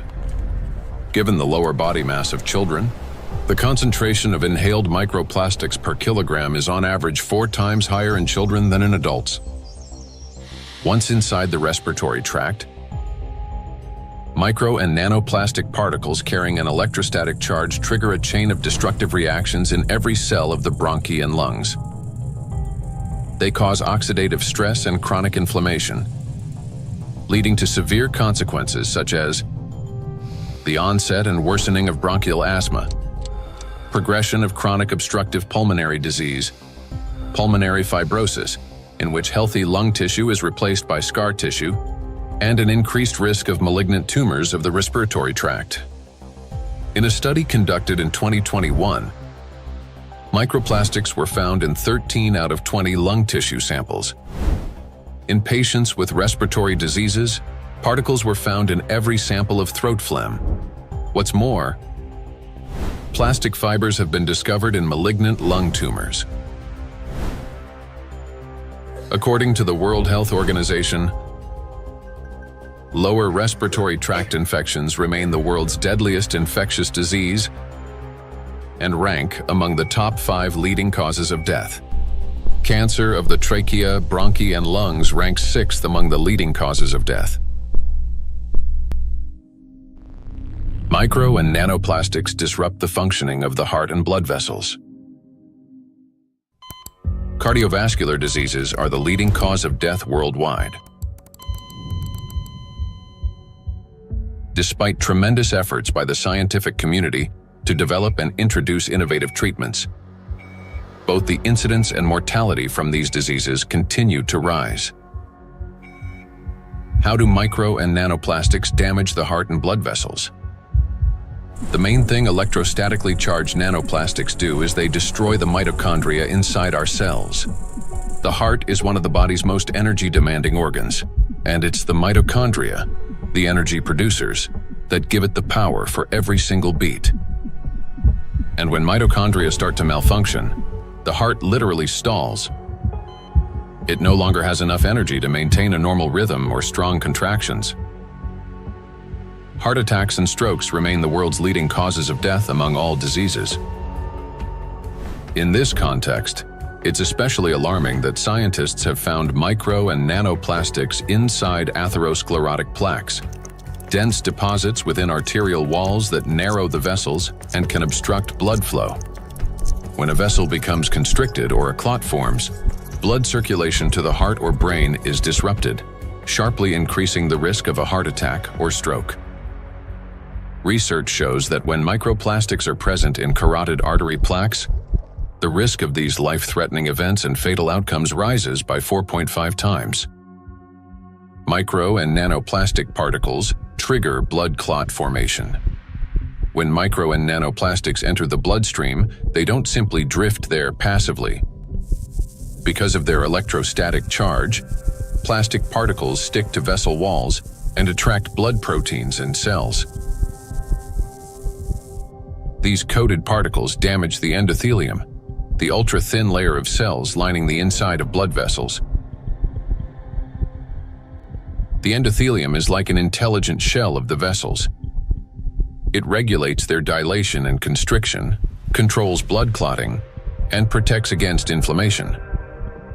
However, under the influence of micro and nanoplastics, this system breaks down, leading to chronic inflammation and an increased risk of thrombosis. In addition, electrostatically charged microplastics can interact with blood cells, platelets and red blood cells, disrupting their normal behavior. Under normal conditions, red blood cells carry a negative surface charge called the zeta potential, which keeps them from sticking together and allows blood to flow freely, even through the tiniest capillaries. But when exposed to microplastics, this charge decreases. Red blood cells begin to clump together, blood viscosity rises, and clot formation starts. As a result, clots appear in the vessels, obstructing blood flow, which is especially dangerous for the brain, heart, and eyes. This consequently increases the risk of chronic fatigue, vision disorders, hypertension, heart attack, and stroke. Nanoplastics interact with cell membranes. Positively charged nanoparticles are strongly attracted to negatively charged components, leading to disruption of membrane integrity, for example, in red blood cells, platelets, and endothelial cells. Micro and nanoplastics induce the development of cancer. The rise in cancer rates worldwide is absolutely frightening. I think it's very legitimate to call it an epidemic. The statistics are sobering. The World Health Organization estimated that in 2020, worldwide there was about 18.1 million new cases of cancer, whereas in 2022, just 2 years later, it's gone from 18.1 million up to nearly 20 million. And in fact, according to the World Health Organization, if this trend continues, by 2050, worldwide there's going to be 33 to 35 million new cases of cancer, truly an epidemic and truly a real major health issue affecting every single person everywhere in the world. So yes, that's a huge problem. For a long time, cancer was considered a disease of old age, the result of accumulated DNA mutations, weakened immunity, and years of exposure to carcinogens. But today, because of nanoplastic exposure, mutations can begin to build up in the body at much earlier stages of life. There's an increased rate of cancer worldwide in children and also in people much younger than I used to see. So what's going on now is that we're having a rise in people getting cancer, children, young adults, and it's probably not due to smoking or alcohol or anything. There seems to be something else, something in the environment that is causing this cancer at an alarming rate, and it's getting worse. So a very serious problem, yes. And again, one of the possibilities that could be accounting for this, we'll be talking more about it, is indeed nanoplastics. We observe in the last 30 years that in some countries, we observe early onset cancerogenesis, so that tumors are diagnosed more early than previously. So that things like colorectal cancer are observed earlier and diagnosed earlier than 30 years ago in average. A key role in tumor development may be played by mitochondrial dysfunction, caused by exposure to nanoplastics. This happens through the accumulation of mutations in mitochondrial DNA and the disruption of normal cell death mechanisms, which together reduce the body's ability to eliminate damaged cells and increase the likelihood of these cells transforming into tumor cells. So these tumor cells are very aggressive, and normally they don't take anything up which they cannot use. So, I mean, what could happen? I mean, this is hypothetically that they can produce some energy out of these plastics, or somehow some pathways are activated which are helping the cells to move faster. That could be. So we need to investigate that. So it's a very important question, and we are basically on that to find out what happens mechanistically in those cells, that they can use plastics to facilitate their microglial potential. Nanoplastics increase levels of reactive oxygen species in organ cells and tissues, causing oxidative stress that accelerates the growth of cancer cells, helps them spread to other tissues, stimulates formation of new blood vessels, enhances inflammation, and weakens the immune system. Moreover, the high level of oxidative stress caused by electrostatically charged nanoplastics promotes the survival of tumor cells and reduces their sensitivity to therapy, making malignant cells more aggressive. Anything that damages the normal cell DNA that is responsible for the growth and division of cells, that damage can contribute to that cell becoming malignant, growing and dividing and spreading uncontrollably. That's what cancer is. And that is certainly a concern about the effect of nanoplastics. And then above and beyond that, because nanoplastics affect so much of the cell's function, the oxygenation, the ability of a cell to function, above and beyond that, I'm concerned as a doctor that treats cancer that nanoplastics may be reducing the effectiveness of our cancer treatments. I'm a physician that treats cancer with radiation therapy, so I am concerned about nanoparticles adversely affecting the use of radiation therapy to control cancer. And there's actually been some preclinical research on this that does suggest that the nanoparticles, and certainly contributed to by the typical negative charge that they have, in addition to adversely affecting cells, can actually reduce the effectiveness of radiation therapy. There's certainly a significant theoretical reason to believe that the nanoparticles may reduce the effectiveness of cancer treatments, not only my modality of radiation therapy, but certainly I have the same concern about it reducing the effectiveness of chemotherapy or other systemic treatments or immunotherapy. Research by the Medical University of Vienna has shown that micro and nanoplastic particles remain inside cells far longer than previously believed, as they are passed on to newly formed cells during division. In addition, there are also early indications that these plastic particles may play a role in tumor metastasis. So that's one of the problems, that the tumor grows very quickly and then also disseminates. And what we observed is that these particles are kept by the cells even after cell division, and then they are helping the cells to migrate quicker, so they can move quicker. And that's a property which we also observe in tumor cells when they are in the body, so that they can move to other places and even metastasize. And so we have to assume that also in the body, that these tumor cells can basically use those plastics to proliferate and move around in the body. When I came to this plastic topic, I thought myself, that this is, we introduce here material which is potentially toxic, potentially accumulating over the years, over the decades of the centuries, so maybe for a very long time, affecting our health, but also the evolution. I not only mean the cancer evolution of how cancers originate, but even the evolution of new species and the evolution of the whole ecosystems. Nanoplastics affect every system in the human body. They act as a trigger, setting off a cascade of processes that lead to serious illnesses, all because of their electrical charge. Today, we know that nanoplastics play a significant role in the development of conditions that have become the leading causes of death worldwide. It may seem that the humanity has already faced its greatest threats: antibiotic resistance, autoimmune and neurodegenerative diseases, and cancer. Yet, there is something even more frightening than disease itself.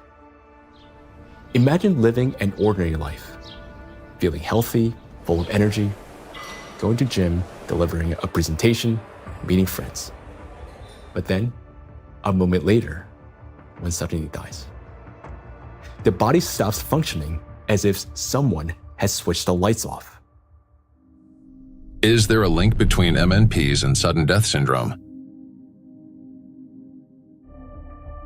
Sudden adult death syndrome remains one of the most troubling and unexplained medical mysteries. A person may show no signs of illness, yet their life ends abruptly, leaving doctors and loved ones without an answer to the question, why? According to the World Health Organization, Sudden arrhythmic death claims about 5 million lives worldwide every year. In Europe and the US, it accounts for up to 20% of adult deaths from cardiovascular disease. Traditionally, the main causes have been hidden heart conditions: coronary artery disease, arrhythmia, cardiomyopathy. But in recent years, researchers' attention has increasingly been drawn to a new risk factor: exposure to micro and nanoplastics. In order to understand how nanoplastics can trigger processes that can lead to sudden death,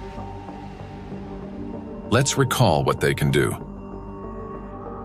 As we know, the most destructive property of nanoplastic is the electrostatic charge on its surface,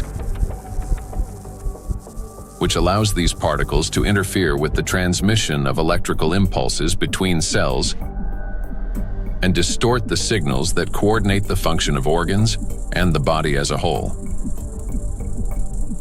And because this same electrostatic charge can also disrupt mitochondrial function in every cell, leading to energy deficiency, inflammation, and ultimately cell death, the greatest danger arises in the most energy-consuming organs, the brain and the heart, where such disruptions can trigger sudden death syndrome. Our brain controls breathing and heart function through precise electrical impulses. If nanoplastic blocks or distorts these signals, the heart can cease to beat or breathing can stop. And this breakdown is not sudden. It results from a gradual accumulation of disruptions. That is, the signals from the brain's cardiovascular center become increasingly distorted and unstable, step by step, impairing the transmission of electrical impulses within the heart muscle. While this initially appears as arrhythmias, the heart beating too fast, too slowly, or irregularly, these malfunctions worsens and eventually reach a critical threshold, at which point the rhythm collapses and the heart stops. To those nearby, it may seem instantaneous, but in reality, the failure has been long developing over time. A similar process affects breathing. Signals from the brain's respiratory center, under the influence of nanoplastics' electrostatic charge, become progressively more erratic. After the critical threshold is crossed and the brain's commands can no longer get through, breathing stops entirely. In other words, sudden death is the final outcome of a gradual dysregulation of the heart and breathing, a process that silently progresses until it crosses a point of no return. And while we go about our daily routines making plans for the future, nanoplastics continue to damage our bodies cell by cell, day after day. It is terrifying to realize how severely nanoplastics affect the human body. Even more disturbing is the fact that we cannot control our exposure to them. Nanoplastics enter our bodies constantly through the air we breathe, the water we drink, and the food we eat. This has already become our everyday reality. Today, we know that nanoplastics can disrupt the control centers in our brains for breathing and heartbeat, causing arrhythmias, bronchospasm, and pulmonary edema, which can result in sudden death. Yet, what's more alarming is how little we still know. Research on nanoplastics has only just begun, and we're only starting to grasp the true scale of this threat. But make no mistake, everything you have heard so far isn't science fiction. These are actual biological mechanisms triggered by electrostatically charged nanoplastics. They attack every system of our body, contributing to chronic illnesses and even causing a sudden death. But their impact reaches beyond the current generation. These nanoplastics are already affecting our children and even our ability to bring new life into the world. Micro and nanoplastics destroy reproductive health. Current scientific evidence strongly indicates that mitochondrial dysfunction may be a root cause of infertility in both men and women, as well as negatively affecting conception, pregnancy, and embryonic development. For men, Fertility depends on producing a sufficient number of healthy sperm cells that not only survive, but also possess adequate motility and the necessary energy to reach and fertilize an egg. That energy comes from mitochondria, which provides the ATP required for sperm movement. When mitochondrial function, however, is damaged or becomes unstable, sperm motility decreases, and even shape and structure of sperm cells can be altered, directly reducing the ability to conceive. From 1973 to 2018, the global sperm count in men declined by more than 60%. We have maybe here two important points if it comes to fertility, because it's not, it's the additives definitely, and we know that for quite some time that additives have endocrine disrupting or may have endocrine disrupting properties, and that can influence the fertility, but also they can be part of the particles themselves, because the particles, you know, in many ways can have already added these endocrine disruptors, or they can also have them as the corona, so they can integrate them into the surface of the particles and then enter the body via the particles as a Trojan horse, basically. So you can have both ways. In studies conducted by Chinese scientists, microplastic was found in every semen sample. Its impact on sperm cells is both rapid and destructive. Within just 30 minutes of exposure, mitochondrial function is disrupted and DNA damage begins. This reduces sperm viability and makes conception nearly impossible.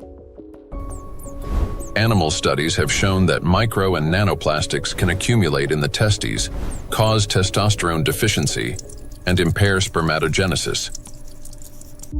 Micro and nanoplastics disrupt erectile function.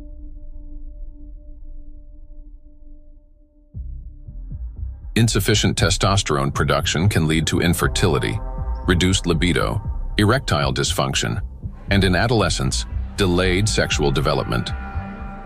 Producing testosterone requires large amounts of energy in the form of ATP.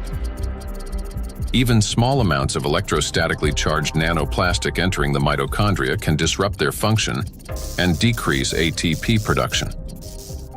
This, in turn, can lower testosterone levels by 60 to 70%.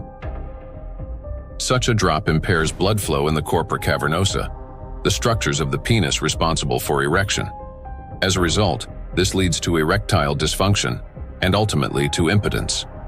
In addition, electrostatically charged nanoplastic interferes with nerve impulse transmission, which means that even in a state of sexual arousal, an erection does not occur. This has been confirmed by research from Anhui Medical University in China. In animals with chronic microplastic intoxication, erectile function was impaired after just 1 month. Results of a national study in Japan showed that erectile function and sexual activity are declining among the younger generation. Every third man in Japan, which is about 14 million individuals, suffers from erectile dysfunction. Moreover, young Japanese men, particularly those aged 20 to 24, exhibited decreased sexual desire, weak erections, difficulty reaching orgasm, and low levels of sexual satisfaction. In fact, the prevalence of erectile dysfunction in the 20 to 24 age group was 26.6%, which is almost equal to the 27.8% observed in men aged 50 to 54. This alarming trend is not confined to Japan only. Global research confirms that symptoms of erectile dysfunction affect up to 75% of men worldwide, showing that this condition is widespread and can impact men of any age in any region. In 1995, more than 152 million men worldwide suffered from erectile dysfunction. According to scientists' estimates, within 30 years, this number will approximately double. So think about it. If just one signal fails, the movement will not occur, a thought will not form, and an emotion will not arise. The same is true even for the most intimate aspect of human life. Everything depends on the precise coordination between neural and vascular connections. And it is this delicate connection that charged nanoplastics disrupt. Erectile dysfunction is no longer a rare condition. It has become a widespread reality, with symptoms now observed in 75% of men worldwide.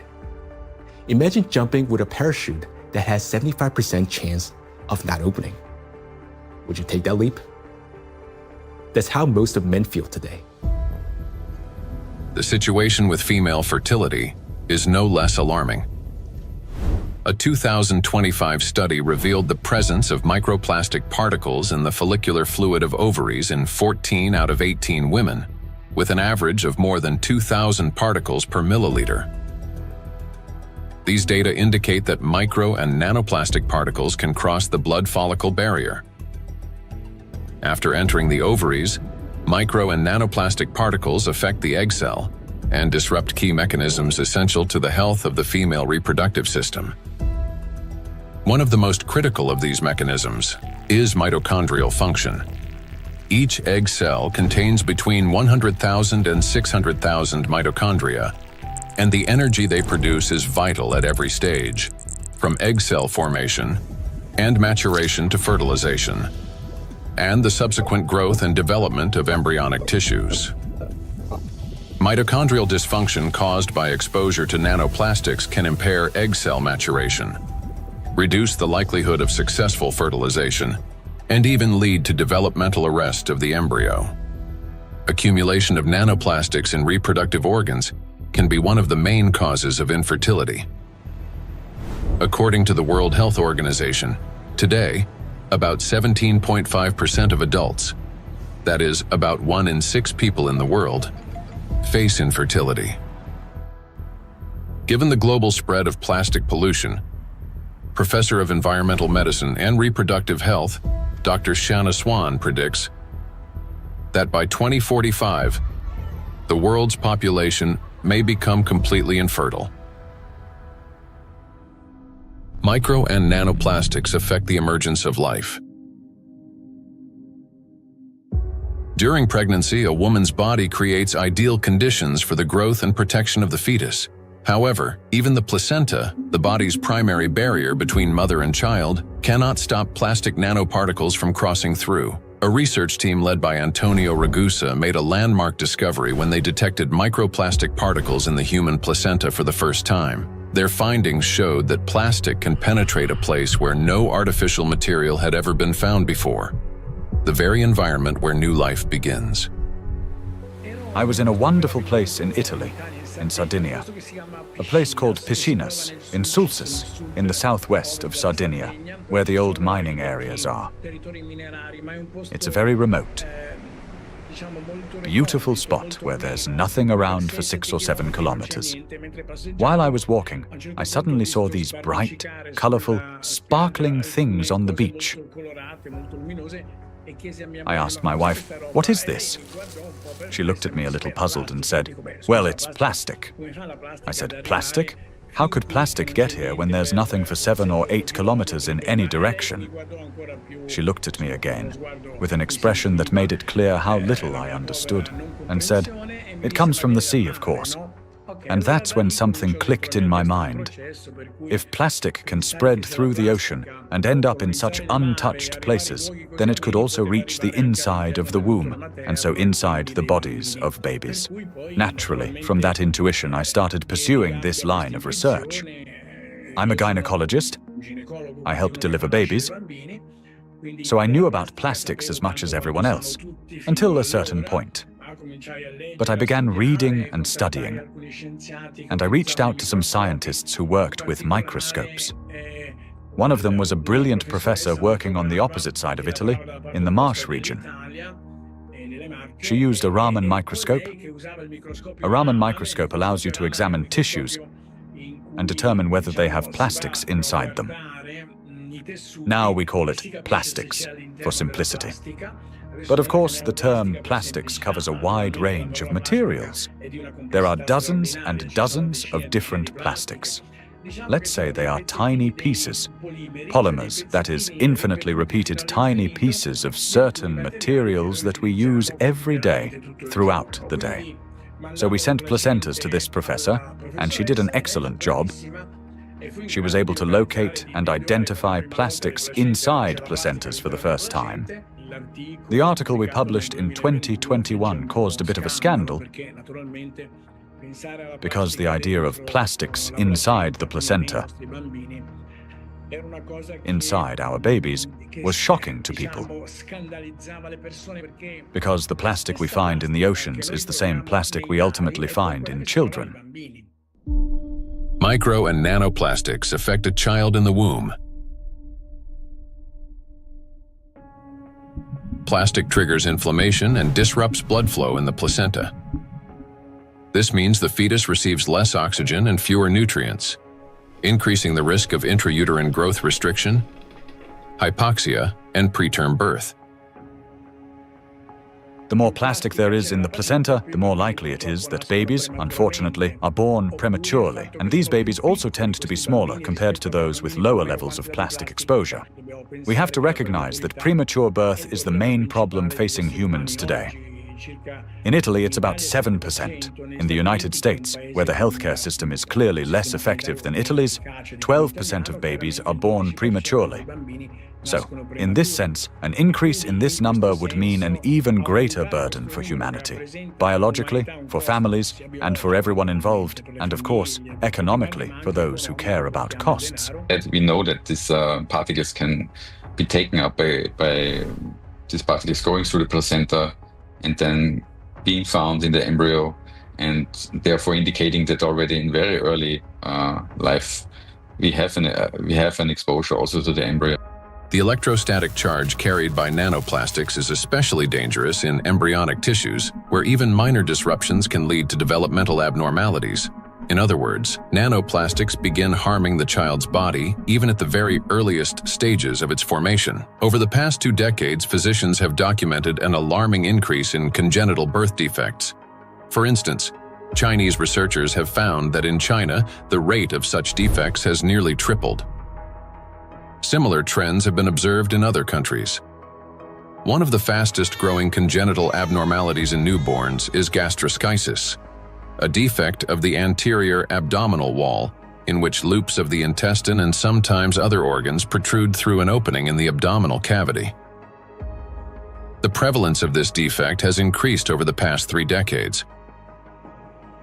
For instance, in the United States between 1995 and 2012, the percentage increase in gastroschisis ranged from 68% to 263%. An increasing number of children are also being born with hypospadias, a condition in which the urethral opening in boys is located in an abnormal position. In the United States, the incidence of hypospadias has risen by approximately 17% over the past 20 years. A recent growing number of cases involving congenital heart defects, Down syndrome, and other developmental anomalies have also been reported. Impact of micro and nanoplastics on children after birth.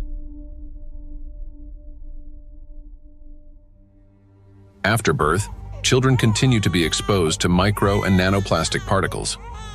Plastic baby bottles, food packaging, and toys are all sources of contamination.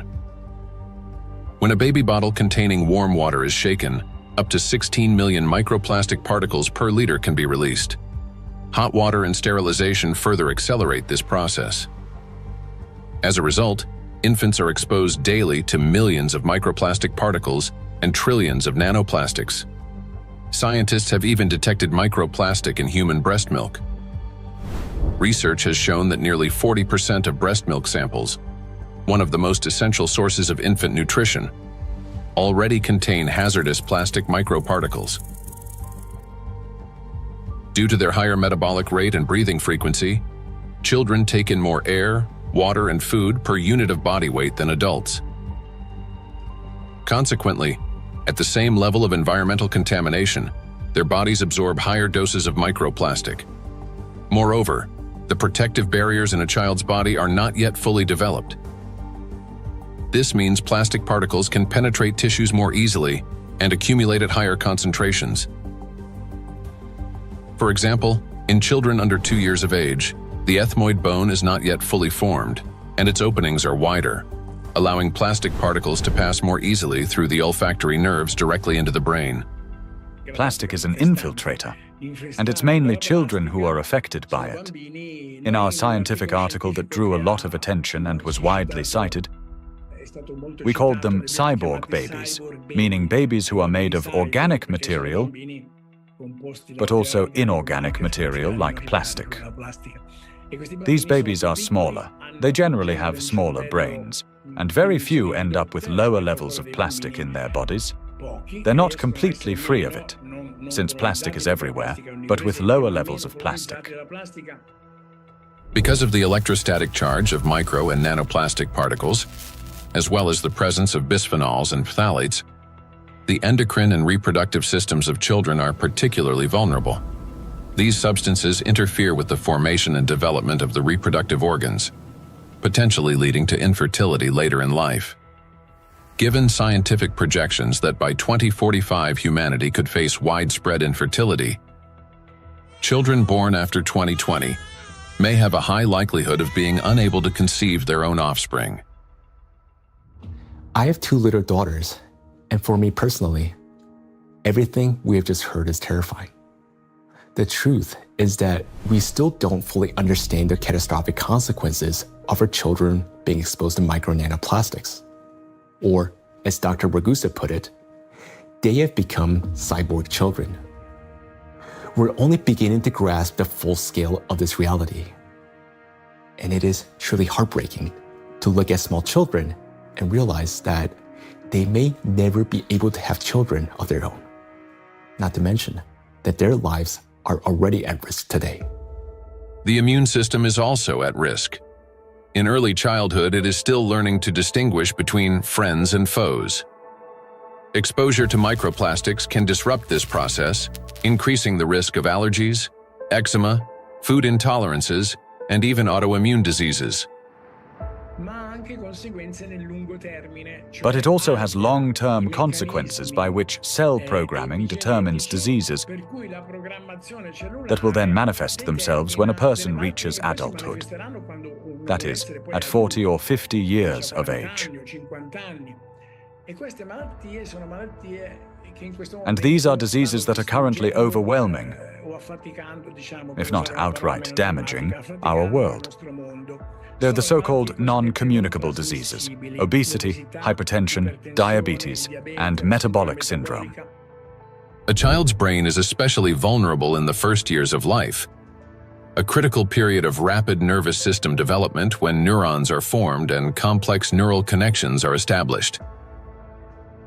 However, electrostatically charged nanoplastic can interfere with these delicate processes by inducing inflammation, damaging immature nerve cells, and impeding their development.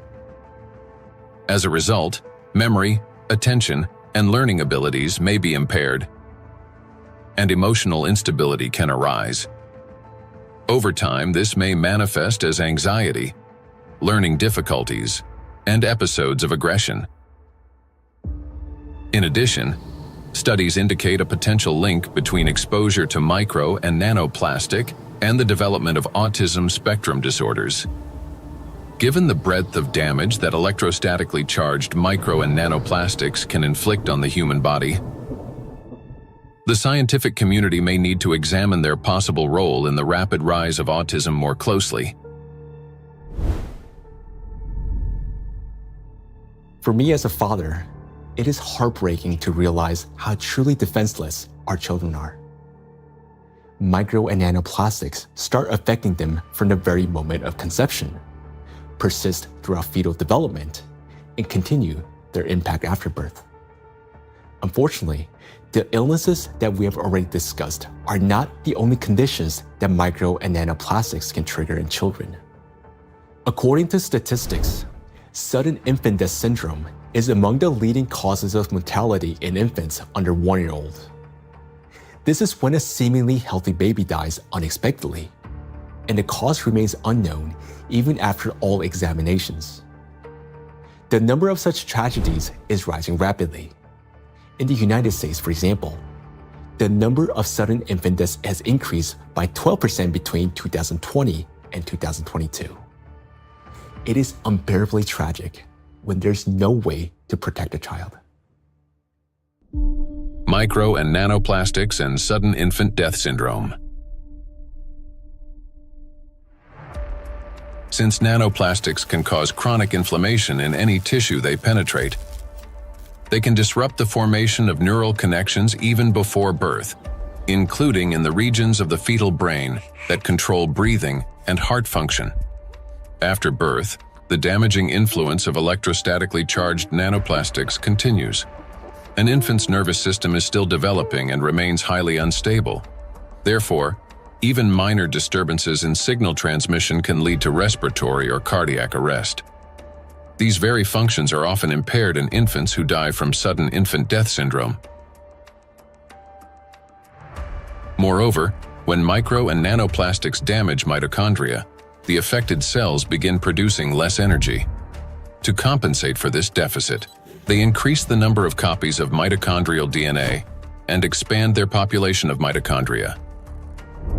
Studies have shown that children who died from sudden infant death syndrome had a significantly higher number of mitochondrial DNA copies in their cerebral cortex compared with control groups, suggesting that this number may serve as a biomarker in cases of sudden infant death syndrome. Thus, exposure to micro and nanoplastics may be a key factor in the development of sudden infant death syndrome, as well as in a range of pathologies that contribute to premature infant mortality. We're unable to protect ourselves, and worst of all, our children from the effects of micro and nanoplastics. While modern diagnostic equipment capable of accurately identifying the true causes of disease and death is still not available everywhere, we can say with high degree of confidence that nanoplastics contribute to the development of many illnesses and may accelerate their progression. In those rare cases where detailed postmortem examinations were conducted, researchers have found significant amounts of micro-nanoplastic particles precisely in the affected organs and tissues. For example, in brain tissues, atherosclerotic plaques, malignant tumors, and other pathological formations. But despite millions of deaths every year, such investigations into the presence of these plastic particles are carried out only in isolated cases. There are two main reasons for this. First, many laboratories simply lack the equipment required to reliably detect micro and nanoplastics. Second, doctors and researchers, they rarely consider the possibility that these particles could potentially influence the development or outcome of the disease. Consequently, medical reports continue to list familiar diagnoses, although behind them may lie an overlooked factor: the impact of micro and nanoplastics on the human body. I understand that hearing this part of our investigation may have been very difficult. It was for me as well, believe me. But the impact of micro nanoplastics on all of us is not something we can continue to ignore. This is a crisis already underway, one that remained unnoticed for so long because the threat has been working silently within. Every day, and I'm not talking about every year or every month, but every single day, the amount of micro and nanoplastics around us continues to increase. Large plastic waste constantly breaks down into smaller particles, and these particles eventually enter our bodies through the food we eat, the water we drink, and the air we breathe. This means that with every meal, every sip of water, and every breath, huge quantities of nanoplastics enter our bodies and begin their destructive work. Their harmful effects on our cells grow in direct proportion to their concentration. And this is a scientific fact. What's even more alarming is that today, there is already so much micro nanoplastics accumulated in the ocean that it will be enough to destroy the entire biosphere, including humans, at least 3 times over. When we hear about threats of such magnitude, our instinct is to run away from them. And I understand that. It may feel like the only logical response is to eliminate plastic from our lives completely, or better yet, to take our family and move to some pristine corner of our planet. But would that really solve the problem? In fact, where could we possibly go to escape micro and nanoplastics? Finding solutions.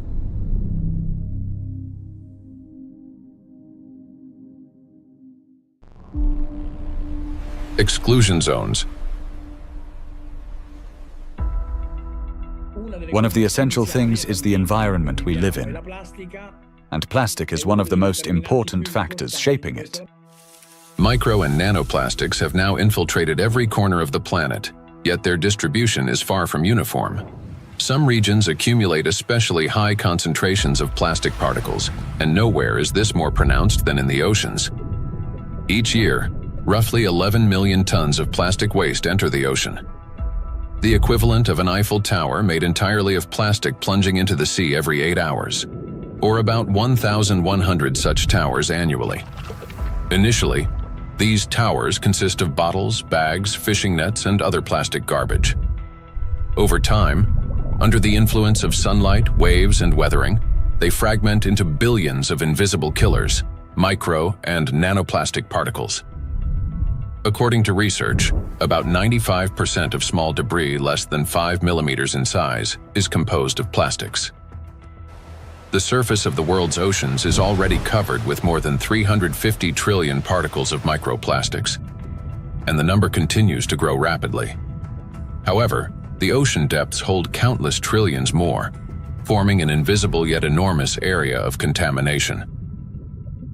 And yet, that's not all. The sea breeze has become toxic. When waves break at the ocean surface, they generate countless bubbles. As these bubbles burst, they release not only salt crystals into the air, but also microscopic plastic particles. Carried by the wind, micro and nanoplastics scatter across the planet. The stronger the wind and the higher the sea foam, especially during storms, the more particles lifted into the atmosphere. Though invisible to the naked eye, the air around us is literally saturated with them. Each year, approximately 136,000 tons of microplastics are carried from the ocean to land by sea breeze. That is more than 370 tons every single day. In the atmosphere, plastics are transported thousands of kilometers by air currents. They settle in dew and fall to the ground with snow and rain. The coasts and coastal regions are the first to bear the impact. When people go to this seashore, okay, for holiday, for swimming, to receive some sunlight, they always send me pictures of microplastics because all the seaside are full of microplastics. A study conducted in a coastal city in eastern China found that a person can inhale up to 1 million microplastic particles per year simply by spending time outdoors. The greatest danger comes from particles smaller than 100 micrometers, which can easily enter the respiratory tract. Because most of the coastal countries in the Mediterranean Sea don't have proper waste management system, so they release huge amount of plastic waste into the Mediterranean Sea. This is the first reason. The second reason, we have two rivers in here in this part of the Mediterranean Sea, Seyhan and Ceyhan. These two rivers, in two of the 5 most polluted rivers in the Mediterranean Sea. Recycling actually makes those two rivers most polluted rivers in the Mediterranean Sea. They carry more than 5,000 tons of plastic waste into Mediterranean Sea every year. It's too much. And also, the coastline in the Turkish coast has pollution like 31 kilogram per kilometer per day. Every day, 31 kilogram of plastic waste reach that coast in 1 kilometer coastline. It's too much. Just imagine, one plastic bottle is 10 gram or 15 gram. You can imagine how many plastic bottles strand on those coastlines. Dr. Sarju Ganatra is a cardiac oncologist and director of the Cardiac Oncology Program at Lehe Hospital and Medical Center. He leads research at the intersection of cardiovascular medicine, oncology, and environmental sustainability. According to his study, which was presented to the American Academy of Neurology, living in coastal areas is associated with an increased risk of brain and mobility disability. The reason for this is the high concentration of microplastics in the water, air, and soil of these regions. It's alarming, truly, that what we are seeing, that people living close to the coastal water with high amount of microplastic concentration in the seawater, they have higher prevalence, higher rates of various cardiovascular disease, stroke, diabetes, and other metabolic conditions, as well as cognitive mobility and self-caring disabilities and abilities to live independently essentially are less in that population. Researchers analyzed health data from residents of 218 coastal counties across the United States, comparing CDC reports with levels of environmental microplastic pollution. The findings are striking. Memory and cognitive impairments occurred 9% more often among residents of areas with high concentrations of micro and nanoplastics, compared to those in areas with low concentrations. Motor disorders were 6% more frequent. Difficulties with self-care, such as dressing or maintaining hygiene, were 16% more common. Inability to live independently, including managing finances or shopping, was 8% more frequent. In coastal regions, where the concentration of micro and nanoplastics far exceeds that found in inland, people are already paying the price, not only with their health, but with their lives. In a study led by Dr. Sarju Ganatra, scientists compared regions with high and low levels of microplastic pollution. But this raises an important question. That is, what does low level mean today? To answer this, let's look at the numbers. Dr. Ganatra defined a low level of contamination as one tiny plastic particle per 200 bathtubs filled with seawater. At first glance, that might sound negligible. But when that single particle breaks down into nanoscale fragments, the number of particles increases not by tens or hundreds, but by millions of times. Let's consider a simple calculation. Suppose the volume of one such tiny plastic particle is just 1 cubic millimeter, roughly the size of a grain of sand. Over time, it breaks down into many smaller pieces. Now, if we assume that this single microparticle disintegrates into fragments about 100 nanometers in diameter, that would generate about 1 trillion particles. And if their size decreases to 10 nanometers, the number would skyrocket to 10 to the 15th, or 1 quadrillion nanoparticles, all from a single microparticle. So what does this mean in practice? It means that even one glass of such clean water, which hardly exists anymore, would potentially contain about 5 million nanoplastic particles. And for the human body, after drinking just one glass, at least 5 million cells will be put at risk. So can this so-called low level of contamination truly be considered safe? Each of those 5 million particles entering a body can trigger inflammation, cause hypoxia, and disrupt communication between neurons. Note that these effects aren't always immediately noticeable. A mild headache, occasional fatigue, anxiety, or difficulty concentrating. All these may be early warning signs of cognitive decline, neurodegenerative diseases, disability, and ultimately, death. These symptoms are particularly evident among people who live or spend significant time near the coastal regions. And the decline in their health is an early warning sign, a reflection of a much larger crisis unfolding across the world. Do you remember Professor Gundogdu saying that the coastal countries of the Mediterranean don't have an adequate waste management system? Well, according to research, the concentration of microplastics in this region is about 4 times greater than North Pacific Ocean, where, by the way, the Great Pacific Garbage Patch is located.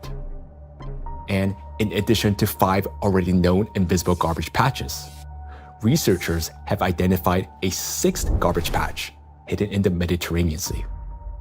It's called invisible because it consists mostly of microplastics. And unlike other oceanic garbage patches, which are at least far away from the densely populated coastline, this one is surrounded by 21 countries. It's a home to nearly 500 million people. We can say that this is the most dangerous garbage patch of the planet, because here, the plastic has already broken down into small sizes that are dangerous for life. Everyone living in the Mediterranean is constantly breathing air with an extremely high concentration of micro-nanoplastics. This is an extremely dangerous zone that should have been long ago been designated as an exclusion zone.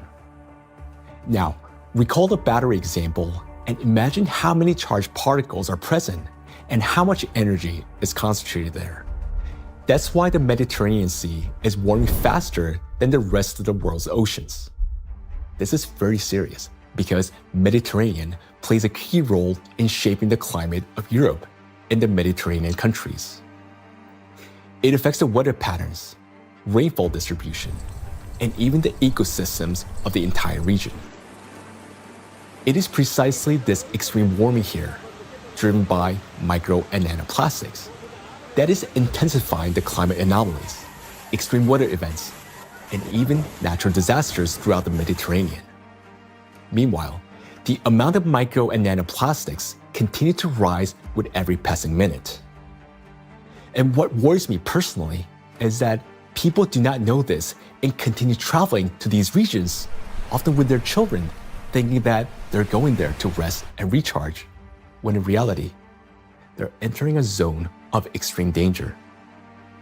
So the things that once symbolized health, freedom, and luxury, a yacht on an open water, a villa by the sea, or even a private island in the ocean, they're now slowly turning into exclusion zones. For now, this problem is mainly recognized by scientists, but it will soon become impossible for the public to ignore. And when that moment comes, mass migration from coastal regions will be inevitable. Thus, if we fail to find a solution, the economic losses will be enormous, as the tourism industry will collapse and luxury resorts on the coast will be deserted. Yet, the threat doesn't end there, because the tiny plastics are constantly spreading by the atmospheric circulation and contaminating everything in its path. Borders just for human, not for particles. So all these small microplastics can travel long distances. We have done experiments on the samples in Siberia, on samples in the north and south and polar regions, and we found in many of those we found nanoplastics. So most of the areas that are considered pristine are at least episodically polluted by nanoplastics via air. We measure around 20 nanograms per cubic meter of air on average. And this is pristine and clean air, and you think it is nothing here, but it's actually almost always something. Today, forests are also at risk of becoming exclusion zones, as they've already turned into massive reservoirs of micro and nanoplastics. I understand that our instinct, especially as parents, is to search for cleaner and safer places like coastlines and forests where the air feels fresher. But the paradox is that these very places have already become some of the most dangerous environments for human life. Let me give you an example. In a large city, an adult may inhale up to 106,000 microplastic particles during a 2-hour walk. Yet, in areas near the bodies of water, that number far exceeds that, and those 2 hours may be enough to trigger a cascade of diseases, whereas for some individual, a fatal outcome. It is important to understand that when a single micro or nanoplastic particles enters a cell, it destroys more than just that one cell. After the cell dies, the plastic particle is not eliminated from the body. It continues to move throughout the body, damaging other cells and triggering a chain reaction of destruction.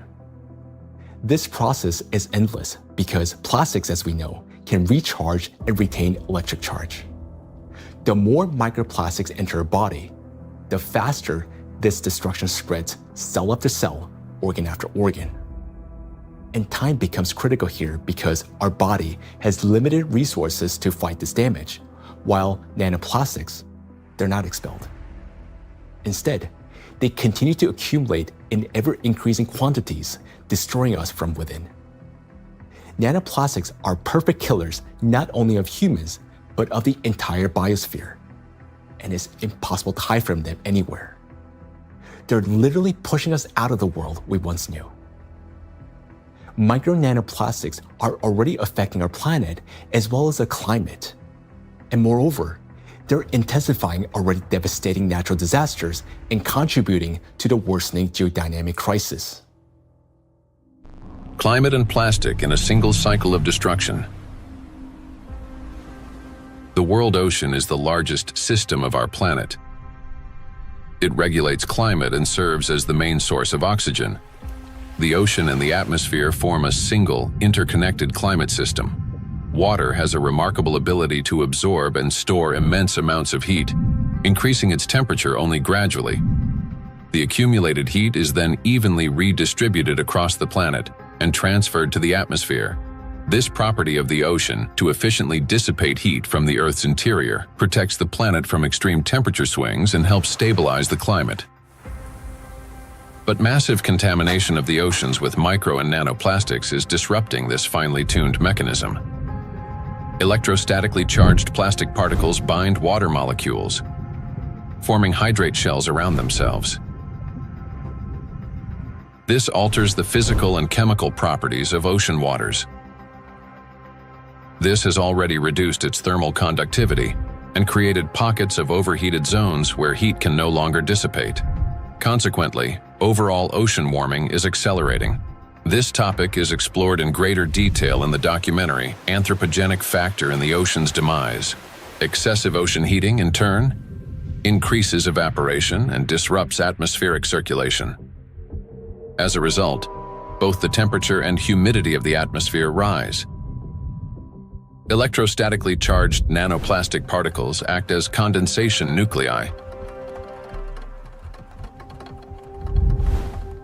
causing moisture droplets to freeze at lower altitudes and at higher temperatures, 4 to 10 degrees Celsius. This accelerates cloud formation and contributes to abnormal weather events, large hail, extreme downpours, and disruptions of the hydrological cycle. Charged plastic particles are already influencing weather formation, affecting flight safety, cloud development, and even where and how the precipitation occurs. In other words, microplastic has already become a driver of climate instability. We know what particles doing in the air, they produce clouds. If we have a particle in the air, the water vapor sits on these particles and forming clouds. So therefore, we want to understand how much nanoparticles influence the formation of clouds. And therefore, of course, in the alpine region, it can trigger the cloud formation and so also thunderstorm or extreme weather events. When you have a big storm event, many micro and nanoplastics get released from the environment when they have been trapped in the soil, in the riverbeds, on their surfaces and things like that, and get mobilized in the air. So you then after storm you have even more pollution. This process sustains itself, creating a feedback loop. Ocean warming increases water evaporation. Even more nanoplastic rises into the air with the vapor, and even more energy accumulates in the atmosphere, further heating the ocean. According to data, every degree of warming increases air humidity by 7%, and lightning frequency by at least 12%. Thus, more heat, more moisture, more plastic in the air, more lightning, and the cycle continues endlessly. Observed trends indicate that this energy buildup is accelerating exponentially. And with each passing year, climate anomalies are becoming more distinct and more destructive.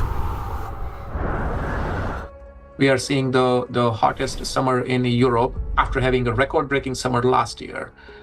Similarly, here in the northeast of US, we are seeing record-breaking temperature. Every year for last 2-3 years, we are saying, oh, this is the hottest day. And then the next year comes and there is a new hottest day. The nighttime temperature in Southeast Asia is not dipping at all in many places and kind of trapping the heat. So our body is not getting even that relief at nighttime. There is increase in air pollution. There is increase in all sorts of chemical pollution. And so if you think about this holistically, it's a huge impact on the planetary health. And I think this is a reminder that we are part of the planetary system. We belong to it. We are not separate from it. And until we think holistically, I think, we'll define one issue, we'll define one threshold, we'll continue to go after that, maybe even solve it scientifically. But until we think holistically and act holistically as a community, as a society, I think we are in trouble.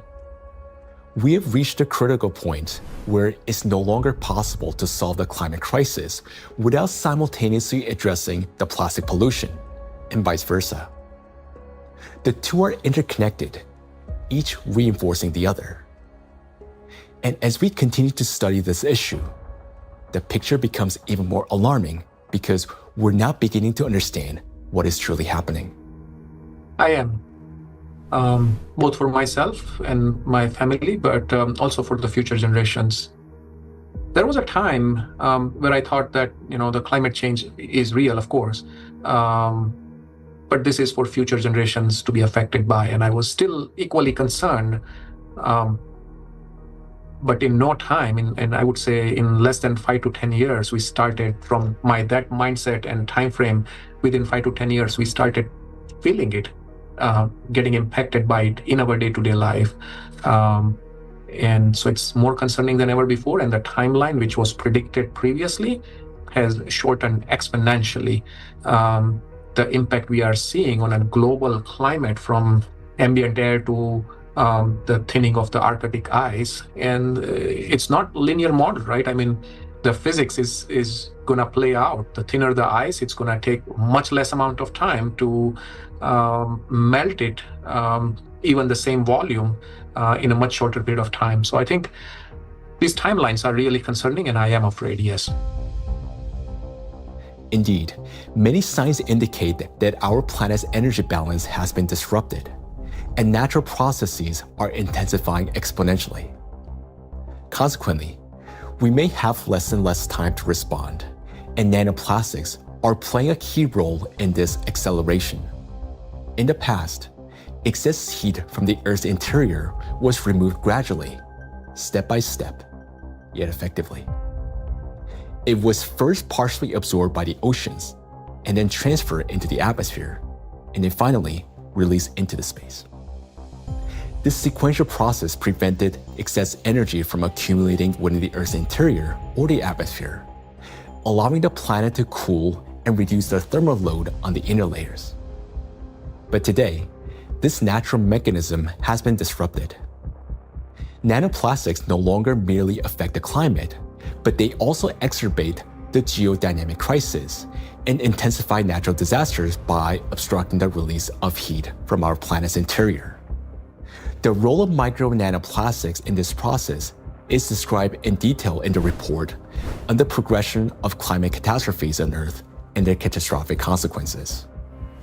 So our entire planet is contaminated with micro and nanoplastics, and we have nowhere to escape to. These particles are in us, in our children, disrupting and destroying more and more cells in our bodies. This is why confronting plastic pollution is no longer optional. It is essential for our survival. The first and most obvious step may appear to be eliminating the use of plastic and recycling the waste that has already accumulated. But we must ask ourselves, will that truly be enough? The illusion of addressing plastic pollution. Even if we were to stop plastic production today, even if the last plastic bottle we discard today, it's going to last there in our oceans for at least 400 plus years. And then the journey of micro nanoplastic begins.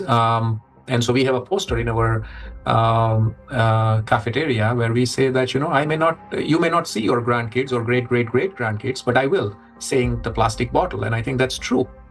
If we look at the scale of plastic pollution in the oceans, it becomes clear that a complete cleanup can take millennia. Today, the world ocean contains about 200 million tons of plastic waste. Meanwhile, every year, around 20,000 tons are extracted. That's less than 1/100th of 1%, a negligible fraction compared to the existing volume. At this rate, fully cleaning the ocean would take about 10,000 years. And that's only if we stopped all plastic entering the ocean starting today. Plastics are entering the environment currently at a rate that far exceeds our capacity to remove it from the environment or to mediate the wastes. Let's assume humanity achieves a technological breakthrough, invests enormous resources, and increases cleanup efficiency 5-fold. Even then, the process would still take around 2,000 years. In reality, we cannot cope even with the current annual influx of pollution, let alone eliminate the consequences of what has been accumulating for decades. Not only are we unable to remove all the plastic that has built up in the biosphere, but attempting to do so could also endanger living organisms. There are some initiatives, they are trying to collect the waste, accumulate that garbage patches, that locations. They are also collecting nullstone, the organisms living just the 15 centimeter of the first layer of top ocean. So those organisms, using that, those artificial material as a, hunting ground, nesting ground, feeding ground, or, they are laying egg on those plastics. So when you remove all these plastics, you also remove all those organisms. So because removal itself also another problem. So once plastics get in the environment, there is no proper and harmless way of removing these plastics from those environments.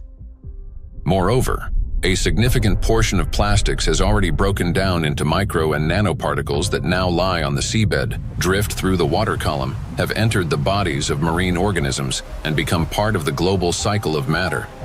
These particles cannot be captured with nets or collected manually.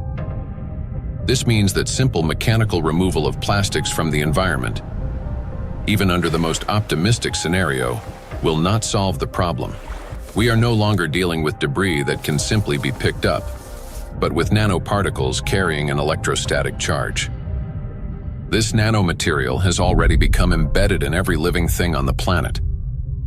And even if we succeeded in removing every plastic bottle and every wrapper from the ocean, one question would still remain. What happens next? We still do not have a safe method for disposing of the mountains of plastic waste we would collect. There's mismanaged waste on land all around the planet in informal dump sites. Some waste has been incinerated, some of it commercially in incinerators that may or may not have appropriate screens and filters to collect associated chemicals that might be released. But of course, a lot is burned in open burning scenarios in countries that are not wealthy enough to own the appropriate waste management facilities to deal with the plastic waste that is exported to them by other nations. And then some of it, of course, will have gone into so-called recognized waste management systems, but which might include burying it beneath the ground in landfill, where, of course, it could return to present problems in the future, or indeed incinerating it in commercial incinerators. But depending on the quality of incinerator, of course, there's concerns about the emissions from those incinerators. Burning plastics, whether in backyard fires or industrial incinerators, does not solve the problem. It merely transforms them into a more dangerous form.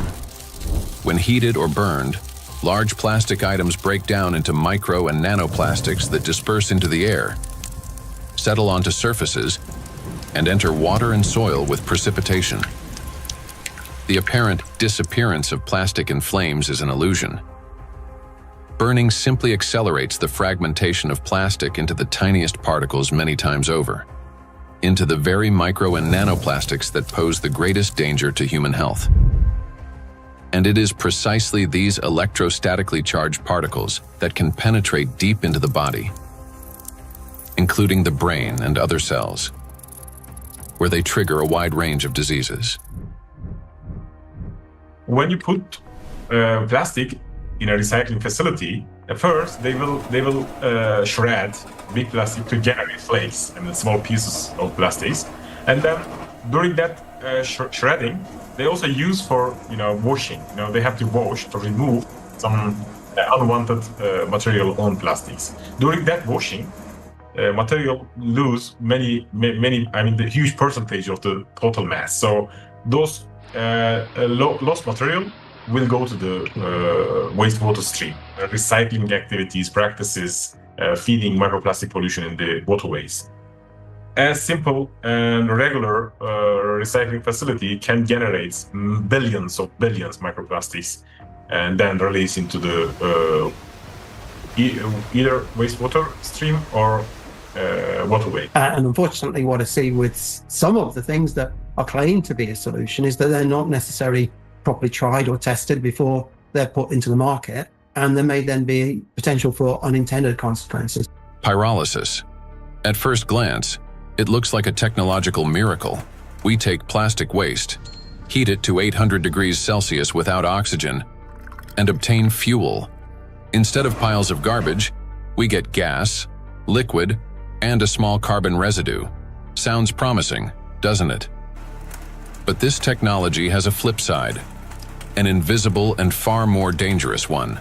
During high-temperature decomposition, plastic does not simply disappear. Pyrolysis is accompanied by emissions of dioxins and furans, some of the most toxic substances on the planet. They are carcinogenic, disrupt the endocrine system, and can accumulate in human tissues. They are hazardous even at low concentrations. Even if you manage to obtain 600 liters of liquid fuel from 1 ton of plastics, the price of such fuel is a threat to human health and life. By relying on such disposal methods, we're only accelerating the transformation of plastics into an invisible, yet far more dangerous form. Let me remind you that the amount of micro and nanoplastics present in the ocean alone is already more than enough to destroy our entire biospheres, including the humankind 3 times over. Meanwhile, microplastics continue to disintegrate, generating vast amounts of nanoplastics. Recall Dr. Kenner's example. A single microplastic particle can fragment into billions of nanoparticles. And with countless microplastics already present everywhere, constantly breaking down into even smaller fragments, this process is driving the destruction of humanity and of everything around us. Today, many people have started turning this crisis into a business, inventing all sorts of methods that supposedly remove microplastic from the body. And people are willing to pay large sums for these treatments. But the real question is, do they actually work? False hope. Today, in healthcare and even in some scientific circles, there's growing discussion about alleged methods to cleanse the human body of microplastics. A variety of approaches are being promoted, including plasmapheresis, hemosorption, mechanical filtration devices, dietary adsorbents, and so-called natural supplements claiming to detoxify the body. At first glance, it all sounds reasonable. If there's something toxic in the body, it should be removed. But the truth is that these methods don't actually solve the problem. I don't think any scientifically proven techniques exist to filter out the micro nanoplastic from the blood. It gets deposited in the organs themselves, which is not really something you can filter out by sending the blood to some filtration machine. Nanoplastics have already penetrated inside human cells. They are not just circulating in the bloodstream like an unwelcome guest you can simply escort out. They have become part of the body's internal environment. Yes, we can cleanse the blood with sorbents or filter plasma. But how effective can such procedures truly be? We started this plastic production and the usage of these materials, which have a lot of, positive effects. That we in the hospital, I just, when I look around in my, daily work environment, I guess that 80% of everything I touch in the hospital is of plastic, starting with my gloves. And probably 80-90% of the machine itself is made of the plastic. And that's a very important point for healthcare. What's more, the very solutions used for blood purification procedures also contain plastics. When you get sick, you are going to a hospital, you probably will go to the hospital for treatment, and then they will give you some solutions, some infusions, like they will put something inside your vein, and then they transfer some liquid from plastic package to your blood system. So those intravenous solutions has at least 62 microplastic particles per liter. So this is direct transfer exposure microplastic to human system, blood system. So we end up with a paradox. We are using plastics to try to eliminate the consequences of plastics. Such procedures may indeed reduce the overall toxic load, but they don't address the core issue.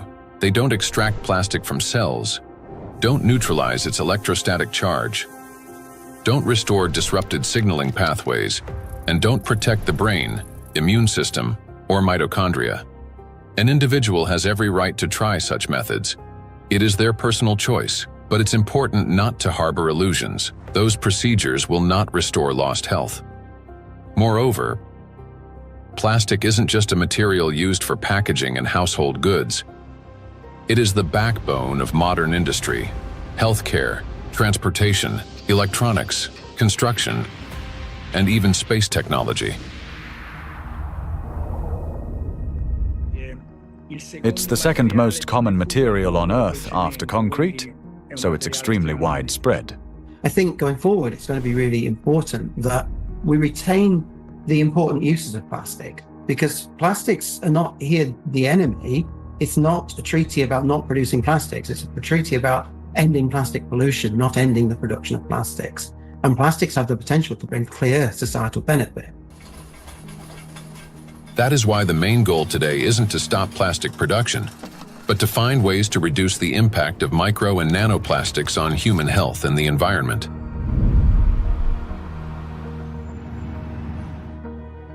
Creating false hope is extremely dangerous. It arises from a misunderstanding of reality and from basic ignorance. We must remember that the most dangerous plastic particles are those small enough to penetrate our cells. And once micro and nanoplastics enter our cells, they cannot be filtered out or removed. They become part of the body and slowly destroy us from within. The most serious problem is that we have no control over how much of this material enters us. Nanoplastics can even penetrate the skin, for example, when we swim in the sea or lie in the sun. And what can we do about nanoplastics that, once inhaled, travel directly to the brain and begin destroying neurons? Nanoplastics are among the most dangerous substances for the biosphere and for all life, including humanity. Yet, abandoning plastics altogether will be senseless because doing so would cause enormous global losses. Synthetic polymers, including plastics, form the backbone of countless modern industries, from medicine and nanotechnology to flexible electronics, neuromorphic hardware for AI, aerospace structures, automotive manufacturing, and construction. Their versatility, ease of shaping and processing, compatibility with other nanomaterials, and scalability have made them the foundation of our modern progress. The solution, therefore, is not to eliminate plastics, but to ensure that they no longer threaten life, And the real path forward begins with understanding precisely what makes nanoplastics so dangerous.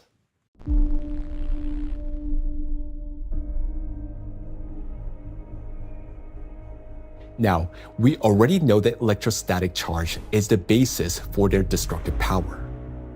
It is this charge that allows plastic particles to cling to membranes, cross biological barriers, including the brain, bind to proteins, and interfere with genetic processes.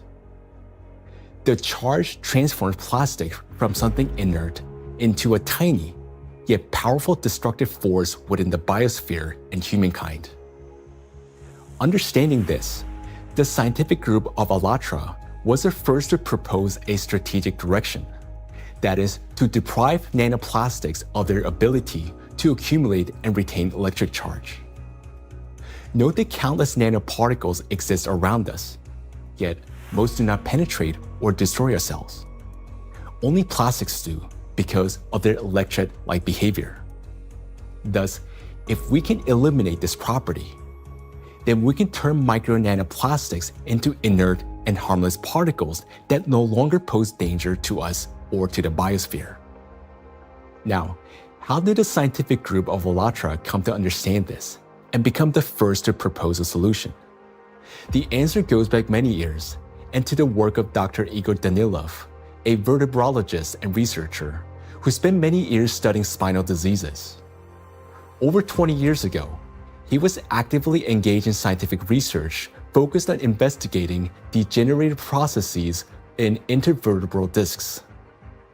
His work included a comprehensive experimental and clinical study to understand morphological and biochemical changes occurring in the nucleus pulposus, intercellular substance, and cartilaginous tissue of intervertebral discs.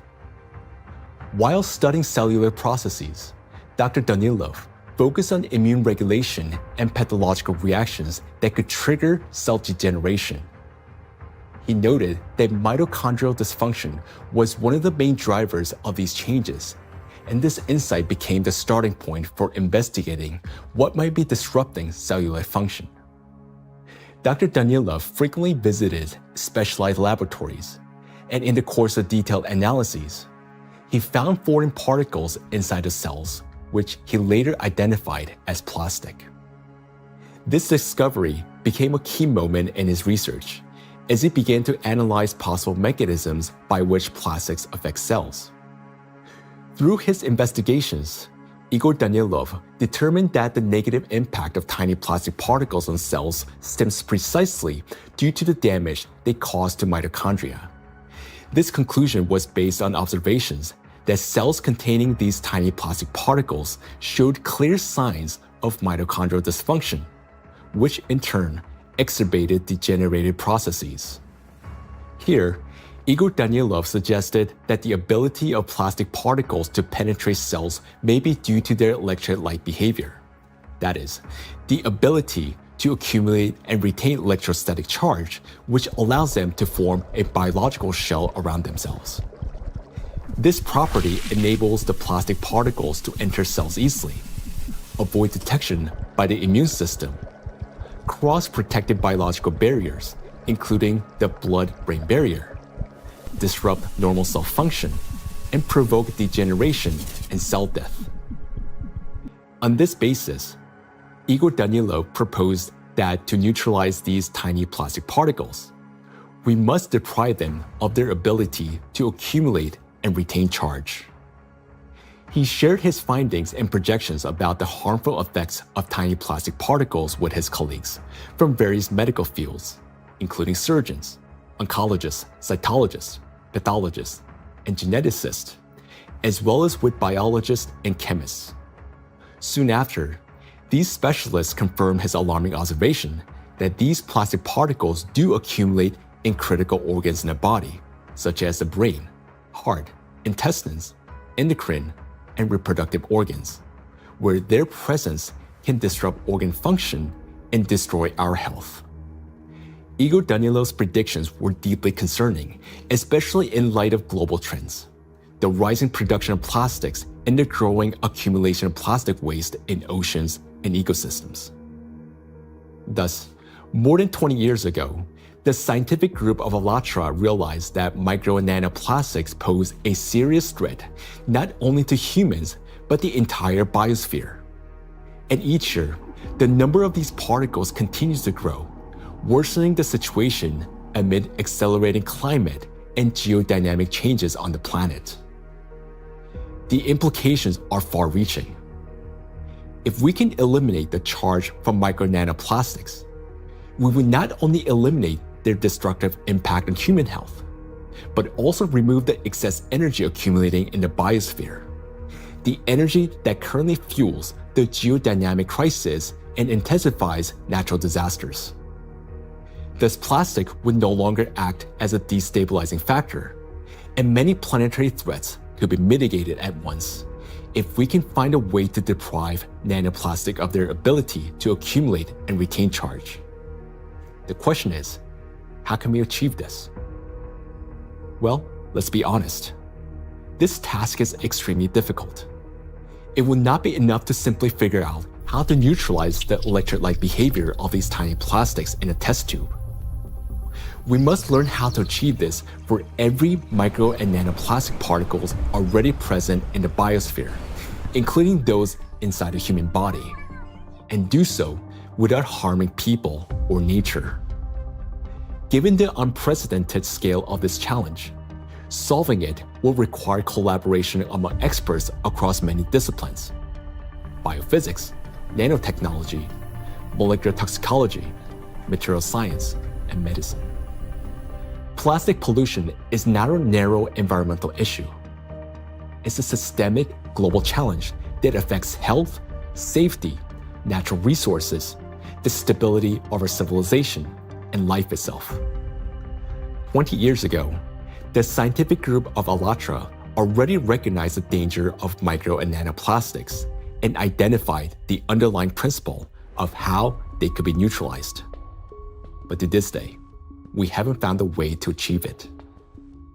That is why ALLATRA calls for unification of the world's scientific potential, a message that is unfortunately often misunderstood. Uniting scientists doesn't mean locking them all in one giant laboratory until they find a solution. Rather, it means fostering open international collaboration where experts from different fields freely share knowledge and work together toward a common goal. It's about aligning research methods, promoting open data exchange, developing compatible monitoring tools, and making coordinated policy decisions. The scientific community has already proven that such collaboration is possible when humanity unites around a common goal. Consider the Human Genome Project. Hundreds of institutions across dozens of countries, operating under unified data standards, achieved a breakthrough that transformed the course of science and medicine. In the same way, addressing the plastic crisis will require global cooperation, a collective effort to protect both ourselves and our planet. The ALLATRA International Public Movement actively supports the initiative of Pope Francis, Laudato Si', which seeks to raise the awareness of the importance of protecting our common home, the planet Earth. It is very important to emphasize that Laudato Si' is far more than just a call to care for nature. It is a practical and scientifically grounded guide, a roadmap for transforming our world and creating a better world for future generations.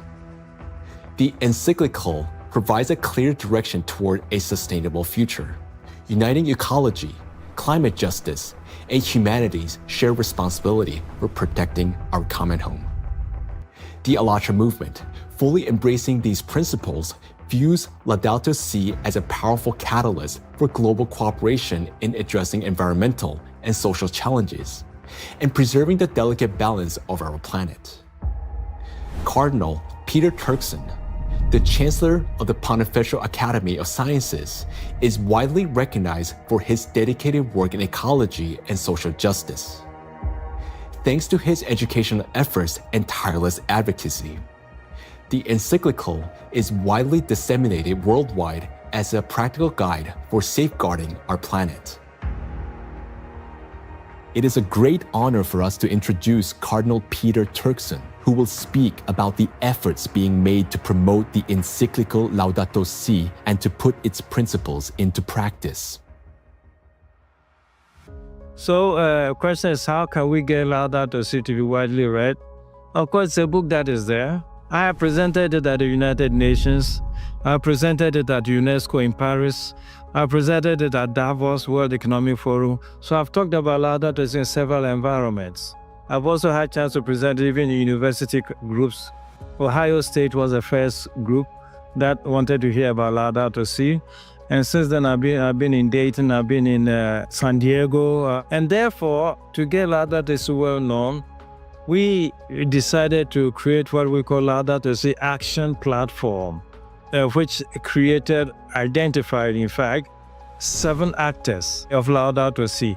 So churches means churches, mosques, synagogue, all places of worship, places of studies, basic university type of studies, educational centers, offices and factories. So we identified these 7 groups and say, okay, follow a team for 7 years and see what you get. Okay, all of that was to popularize the content of the encyclical Laudato Si and to encourage and enable people to put it into action or practice. So it's not just something written, but something that is actionable. And 10 years now, okay, this is 2025. Laudato Si was published in 2015. It's difficult to identify or talk about places we still have not heard of it. Personally, and from the point of view of our force, we've had occasion to kind of talk about this to different audiences and constituencies, but I still would not say that because of that it's known worldwide and by everybody and for everybody. We've tried our best and we'll continue to talk about it. And Pope Francis, to give this a big push, decided to create what they call Borgo Laudato Si. Over here in Rome, another initiative to get it known has been the development of what they call Laudato Si Diploma. There are various initiatives trying to do this. And the moment we get this established in universities, it attracts a lot of young people. And so, it becomes an occasion to spread knowledge of Laudato Si words. For its scientific and social contribution to the protection of our planet, ALLATRA received the blessing of His Holiness, Pope Francis. This spiritual encouragement to continue working toward the preservation of our planet greatly inspired the participants of ALLATRA and motivate them to pursue a deeper research into the problem of nanoplastics, a growing threat to all humanity and its future. This effort resulted in the publication of the scientific report, Nanoplastic in the Biosphere, for molecular impact to planetary crisis. And this was presented for the first time in May 2025 at the International Conference of the Centesimus Annus Pro Pontifex Foundation in the Vatican by the President of ALLATRA, Marina Ovtsinova. This documentary is based in part on that scientific report. Such fundamental study into the threat of nanoplastics became possible through the international cooperation between the scientific group of ALLATRA and the Bolivian Catholic University, San Pablo. We are a research team from the Bolivian Catholic University, San Pablo in Cochabamba. Our work seeks to understand how micro and nanoplastics circulate through our environmental matrices, how they interact with other pollutants, and what implications this has for human health and the biosphere. As part of the academic cooperation between the Bolivian Catholic University, San Pablo, and ALLATRA, we jointly prepared the report, Nanoplastics in the Biosphere, From Molecular Impact to Planetary Crisis. For the first time, a single document brings together comprehensive data on how micro and nanoplastics spread through the biosphere, enter food chains, and harm human health and ecosystems. The report is the result of an extensive interdisciplinary analysis that encompasses ecological, climatic, medical, physical, and chemical aspects of the harmful impact that micro and nanoplastics exert on the biosphere and human health. The global threats facing humanity require united international action. And today, we have a clear direction. Thanks to the scientific group of ALLATRA, we not only recognize a problem, but understand its underlying physical nature, the electric charge that gives nanoplastics their destructive power. By addressing this cause, that is, by removing that charge and disarming the killer, we can give the biosphere and ourselves a chance to prevail. So we must use the time we still have. And this is not an exaggeration.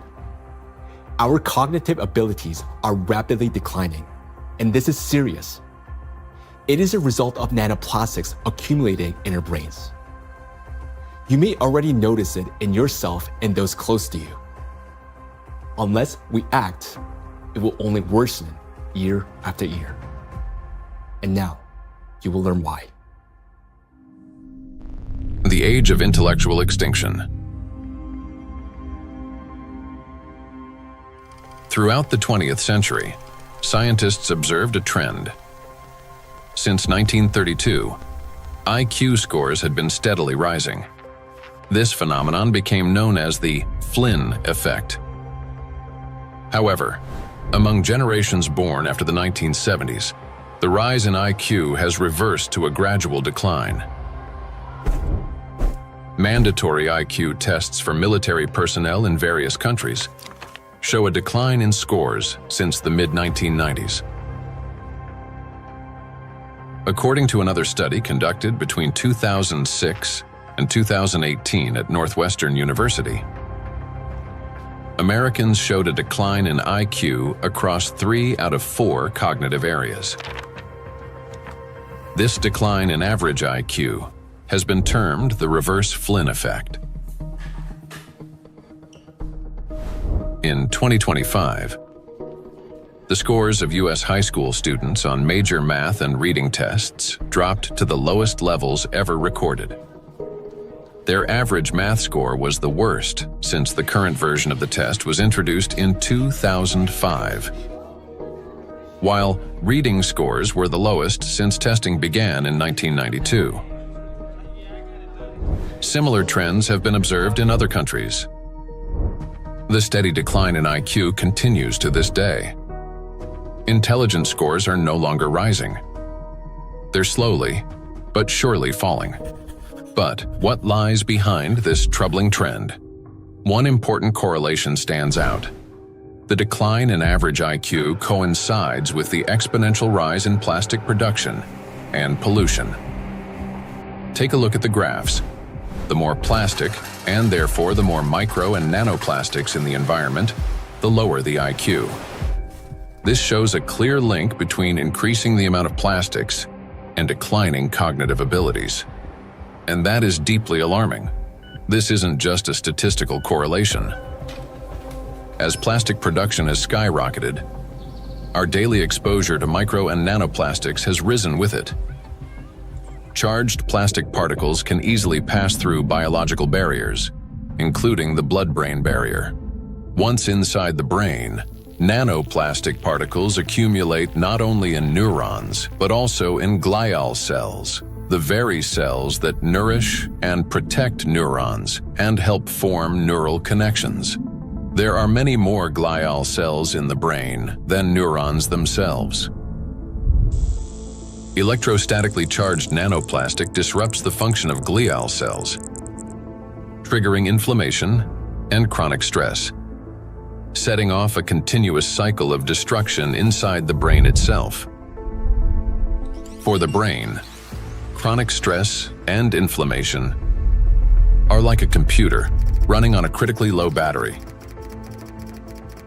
When the battery is nearly drained but dozens of programs are still running, the system automatically switches to power-saving mode, shutting down energy-intensive applications to avoid overheating or freezing. Our brain works in a similar way. When stress and inflammation reach a critical point, the brain, like a computer, will eventually shut down its most energy-demanding regions to survive and conserve energy. The first to go offline is the prefrontal cortex, the youngest and most complex part of the brain. It's considered the control center, responsible for such essential functions as intelligence, behavioral regulation, and the ability to think logically, consistently, and rationally by comparing facts and drawing conclusions. The most dangerous part is that the shutdown of the prefrontal cortex happens silently, without our awareness, and we won't even realize it. The brain will switch to its basic survival programs. The ancient rapid response system, the limbic system, takes over. Its key structures, the amygdala and hypothalamus, trigger the fight, flight, or freeze reaction, fast, impulsive, and without time for reflection. These systems will still stay active for a while because the brain identifies them as critical for survival. As a result, rational decision-making gives way to panic. Creativity and intelligence are replaced by degradation and dullness. Empathy fades, replaced by indifference or aggression. Electrostatically charged plastic particles that enter the brain interact with neuronal membranes, activating microglia, and continuously fueling oxidative stress and chronic inflammation. Prolonged stress literally reshapes the brain. In the prefrontal cortex, the center of analysis and control, neural connections weaken and disintegrate. Similar changes occur in the hippocampus, the region responsible for memory and learning.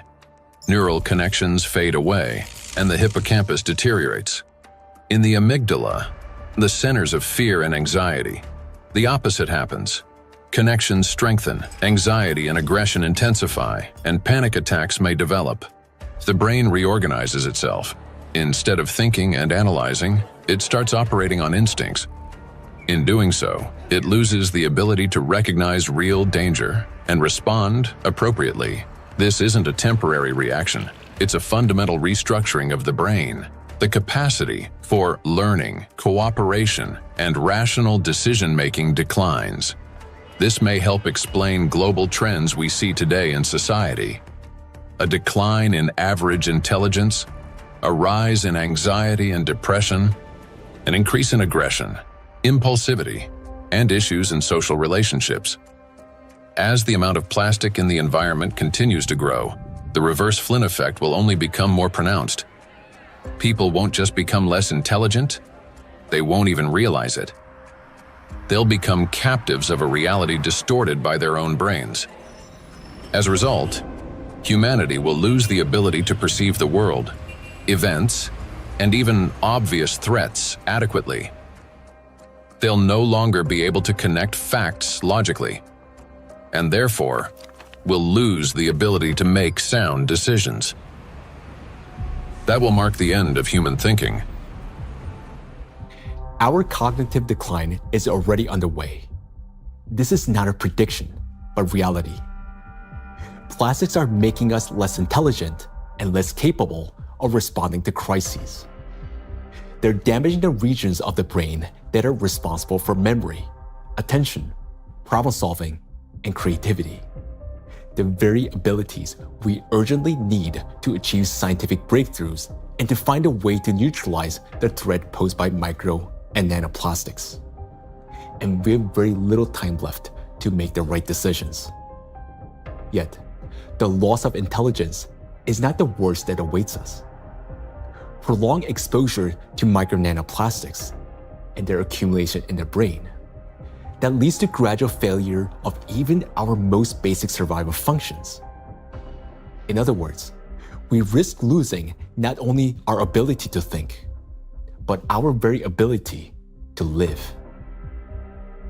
And if that sounds like an exaggeration, consider the bees. Because their body mass is much smaller, the concentration of plastics in their brains is much higher. They already live in the world that we are now rapidly entering.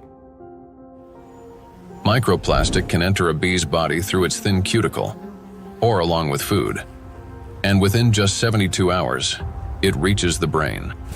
From there, as in humans, it triggers synaptic damage, neuroinflammation, cell death, and neurotransmitter disruption. The bee loses body mass, its metabolism slows, and its immunity weakens. Its sense of smell, memory, and navigation begin to deteriorate, and bees stop recognizing their own colony and can no longer find their way back to the hive. With prolonged exposure to nanoplastic, the damage becomes fatal. The bee's nervous system collapses under the strain, and some simply drop dead in mid-flight. Look at this photo. You can see the brain of a bee that has been penetrated by nanoplastics. This amount of nanoplastics was enough to cause serious cognitive impairment in the bee. What is a critical point beyond which, like the bee, we stop recognizing the world around us and die on our way home? If nothing changes, this is a future that awaits us. It's also important to acknowledge that there is no safe level of these chemicals in the body. So while the manifestation may take time at a lower doses, it is not immune, that at lower dose it's safe to have that. And why is it important? I think it's important for so many reasons, because as soon as we define the threshold, various special interest groups would argue to keep micro nanoplastic concentration below that level, whether it's in soil or in water or whatever that is. And what does that mean? Is that we are allowed to have some degree of micro nanoplastic in our sources, air, soil, water, and so forth. But it's a cumulative impact, we have to remember. It's not a particular threshold at any given point in time in the source of whatever we are consuming, but it's a cumulative impact in our brain. And we don't know that, honestly, because it's the factor of time there is going to be different for bee than for a young child who doesn't have a fully developed brain versus an adult brain. Let us recall that a single nanoplastic particle in the human body is not equivalent to one dead cell. After destroying one, the same particle does not stop. It continues traveling through the body, killing one cell after another. So even the tiniest amounts of nanoplastics will damage the brain. And that's why there's no such thing as a safe concentration. And there will never be. The only difference lies in the rate of destruction. That is, the more nanoplastics there are, the faster the process. These plastic particles destroy the biosphere and the cells within our bodies. They damage organelles and biomolecules, including mitochondria and DNA, leading to reduced energy production, genetic mutation, the breakdown of neural connections, and the disruption of brain signals that regulate our organs and vital functions. All of this happens imperceptibly as we go about our daily lives. Yet, inside the brain, a silent systemic destruction is already underway. The question is, will we as humanity recognize the full scale of this threat in time and find a way to strip micro and nanoplastics of their ability to accumulate and retain electric charge? A threat that must not be ignored. The more I've learned about nanoplastics and how widespread they are and their harmful biologic effects, the more I am really, really concerned about just exactly what's going on, how much it's going to affect now us and future generations, and it's very sobering. And I think it's very important that people need to understand that it's maybe not the big, plastic part which is out there somewhere, but it's the breakdown of those particles, even smaller of these products, in all the time smaller particles, which is then the big danger for us, and that is, I think, something which needs to go into the head of people, because then and in their minds, so they understand that this is might be an avalanche which comes down the road, but it will come. Or might come, if we don't do anything about it. So that's my point here. So we can't just leave it like that, The most frightening aspect is that nanoplastics interfere with the most fundamental processes of life. Their electrostatic charge breaks bonds, distorts bioelectric signals, and destroys the harmony that exists between cells and entire organisms. It also disrupts the impulse of life, the signal that links a bee to a flower, a tree to the forest, a neuron to the brain. It silences rhythms that have resonated in unison for centuries. This is a threat that cannot wait. It must be confronted now. It is a matter of survival. we can do as much, research, and scientific community does whatever it does, but until this alarm goes to the public, nothing will change, right? It's not a science problem anymore. Science has clearly shown what it wanted to show. Maybe there will be 10 more studies in the next few years, right? And then what, right? Until we change, and this change is based on the public opinion. I want to leave something which is, our legacy should be habitable by our future generations. And that's the pure purpose we all have in common. If we can connect to our own health, I think that is way more powerful and more appealing for all of us to collectively act on this together. I think that's a very important point. And I think at a societal level, we all have to incorporate the other dimension beyond, in our balance sheets, beyond the dollars and pounds and euros and rupees, right, is the health, the impact on the health. And I think that has to be a part of the balance sheet, because what are we making money for if we can't survive or have a good quality of life? Then everything else is worthless for us and for the future generations. I think maybe a reason why I do that, to just show by example that we need to do that. It's my big, hope that I can contribute to a solution, and also to people thinking about it, talking about it, and acting accordingly to make this world a better place, and not just always a worse place for the future, especially for the next generations and for my son and for families, and of course all over the world to take care. And I'm trying to contribute the awareness of people, to explain, to show them the risks, and to make them understand the problem, the real extent of problem, to put them into action. So I just want to say one last word, that we only have one planet, and this planet is not single use, so we should consider this. For too long, we have lived under the comforting illusion that there's still time, that humanity will always have chance to recognize, understand, and respond. But that time has passed already. Our greatest challenge now is to find a solution before we cross the point of no return, while we still have both our intellect and the little time that remains. But for this to happen, all of humanity must first grasp the true scale of what is unfolding. Only then will we be able to direct our full scientific potential and resources toward finding a solution. As we have seen already, no single individual, organization, or nation alone can solve such a complex problem. The scientific community of ALLATRA has been searching for the solution for 2 decades. And although it hasn't been found yet, we know it exists. We understand that the answer lies at the intersection of physics, chemistry, and biology, which means that the solution is achievable, and finding it is essential for survival. Through years of research, we have come to clear understanding that the efforts of the entire global community must be united, and urgently. The challenge before us is enormous: to find a way to strip micro and nanoplastics of their ability to accumulate and retain electric charge across the entire biosphere, not just in a test tube or single organism. And to do so without harming humanity, the planet, or disrupting the Earth's magnetic field. Today, micro nanoplastics are present in every human being, including newborns taking their very first breath. In fact, unborn children developing in the womb are already exposed to these tiny particles, and even human eggs and semens are now contaminated and impacted by nanoplastics. For the first time in history, we face an enemy that threatens all life on the planet. And unless we change the course, this crisis will only deepen.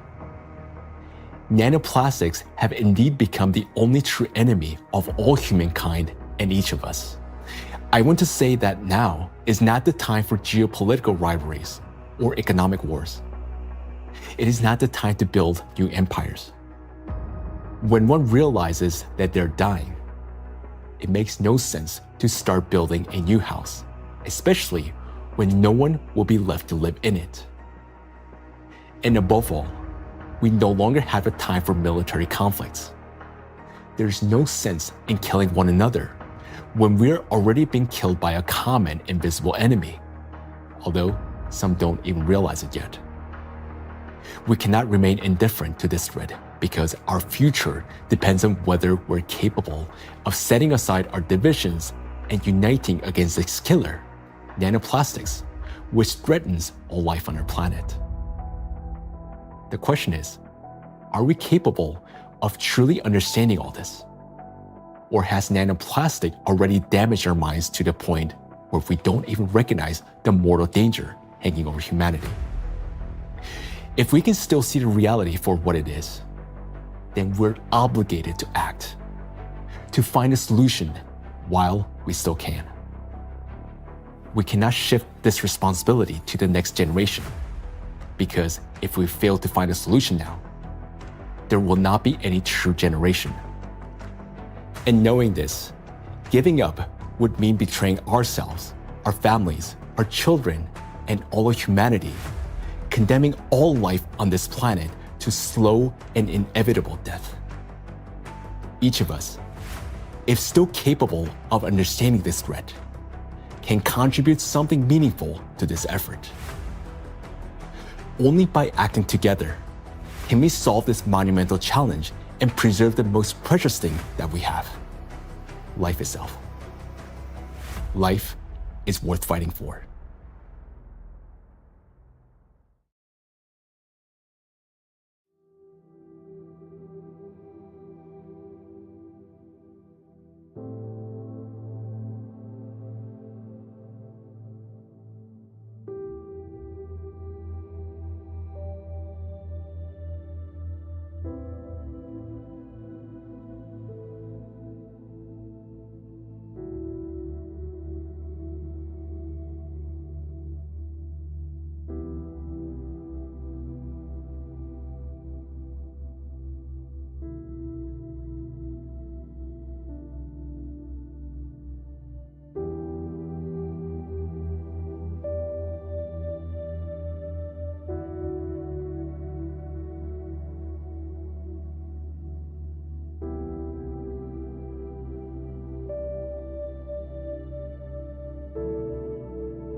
ALLATRA Global Research Center presents. We are seeing people being diagnosed earlier compared to 50 years ago. We are seeing people being diagnosed with more aggressive disease of various kinds. And we are seeing people having worse outcome compared to what they used to. And this is despite of all the advancement we have been able to make in the medical science in general. Do we expect the rise in neurodegenerative diseases, disabilities, and so forth? I think we are already seeing that rise. The rise in cancer rates worldwide is absolutely frightening. I think it's very legitimate to call it an epidemic. There's an increased rate of cancer worldwide in children and also in people much younger than I used to see. So what's going on now is that we're having a rise in people getting cancer, children, young adults, and it's probably not due to smoking or alcohol or anything. There seems to be something else, something in the environment that is causing this cancer at an alarming rate, and it's getting worse. So a very serious problem.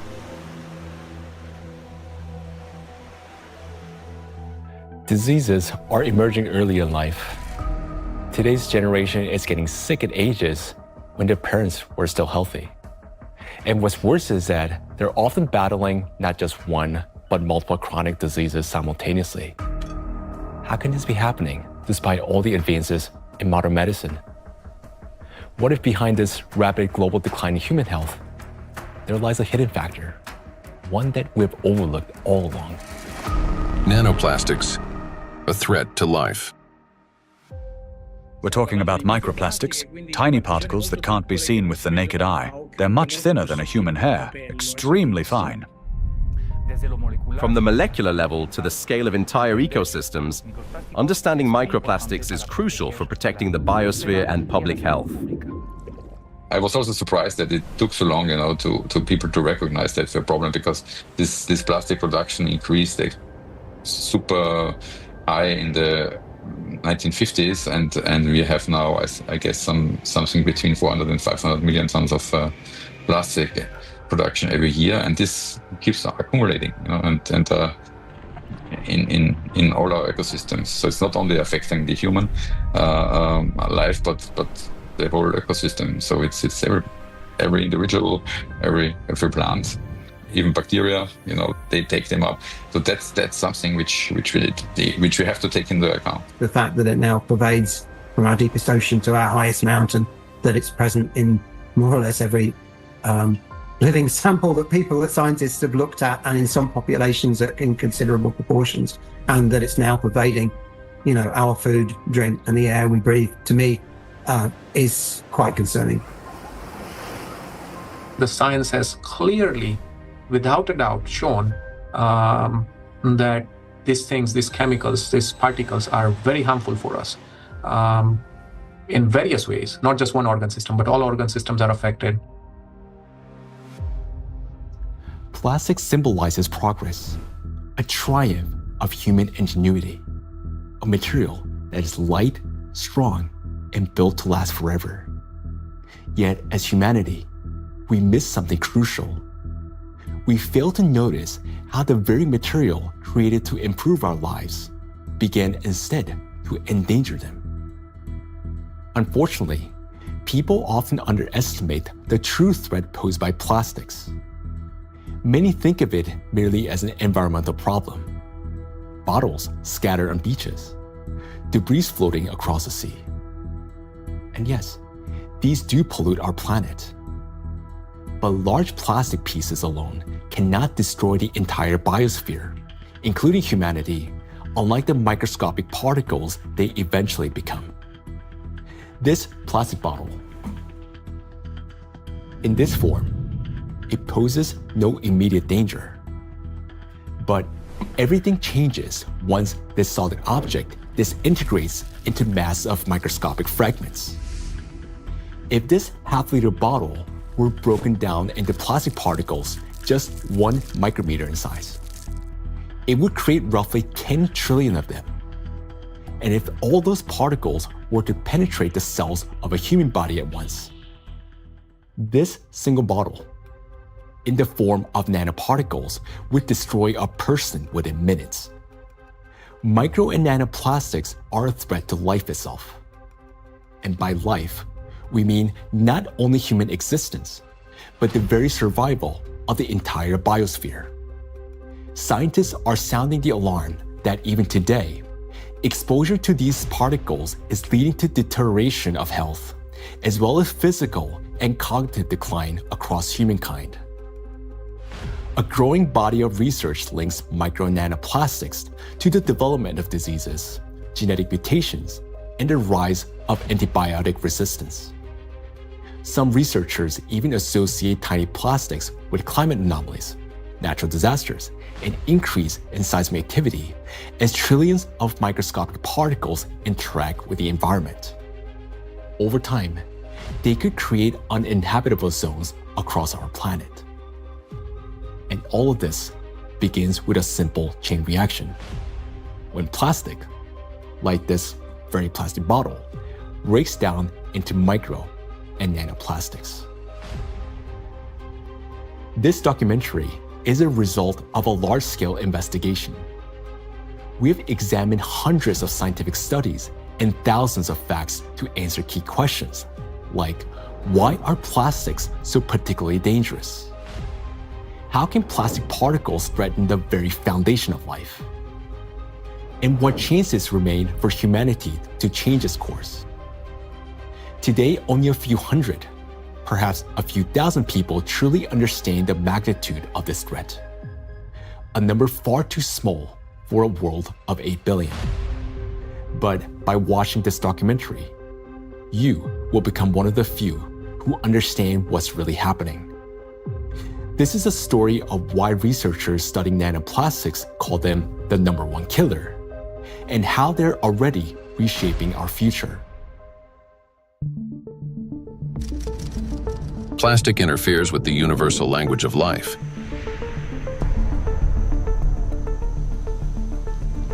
We are living in an era when life on Earth is disappearing faster than ever since the age of the dinosaurs. Currently, the extinction rate of species is 1,000 times higher than the natural extinction rates, making our time one of the most devastating periods in all of history in terms of biodiversity loss. The sixth mass extinction is already underway. The modern world is plunging into a biological collapse, like the ones in the past that wiped out up to 90% of all living creatures on the planet. While past global catastrophes were driven by volcanic eruptions or meteor impacts, today a new factor has joined these forces of nature. An invisible enemy created by humans, capable of destroying all life. Plastics are everywhere.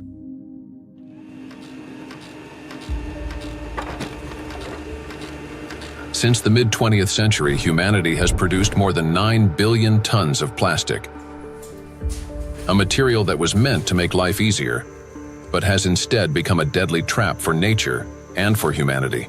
It is well established that most plastic is never recycled. Professor Antonio Ragusa, an Italian obstetrician gynecologist and researcher who first identified microplastic in the human placenta, explains how it continues its journey through the biosphere. Of the millions and millions of tons of plastic we produce, less than 10% gets recycled. More than 90% is dumped into the environment. And when plastic gets dumped into the environment, it slowly breaks down into smaller and smaller particles, eventually becoming very small, microplastics, or even tiny nanoplastics. These particles travel down rivers, reach the seas, spread throughout the oceans, and enter the fish we later eat, so they end up back inside us. The problem of microplastics has long been observed in ecosystems across the globe. Professor Sedat Gündoğdu of Çukurova University in Turkey, founder of a research group on microplastics and expert in marine biology and Mediterranean microplastic contamination, speaks about this growing concern. I'm working on fish biology mostly.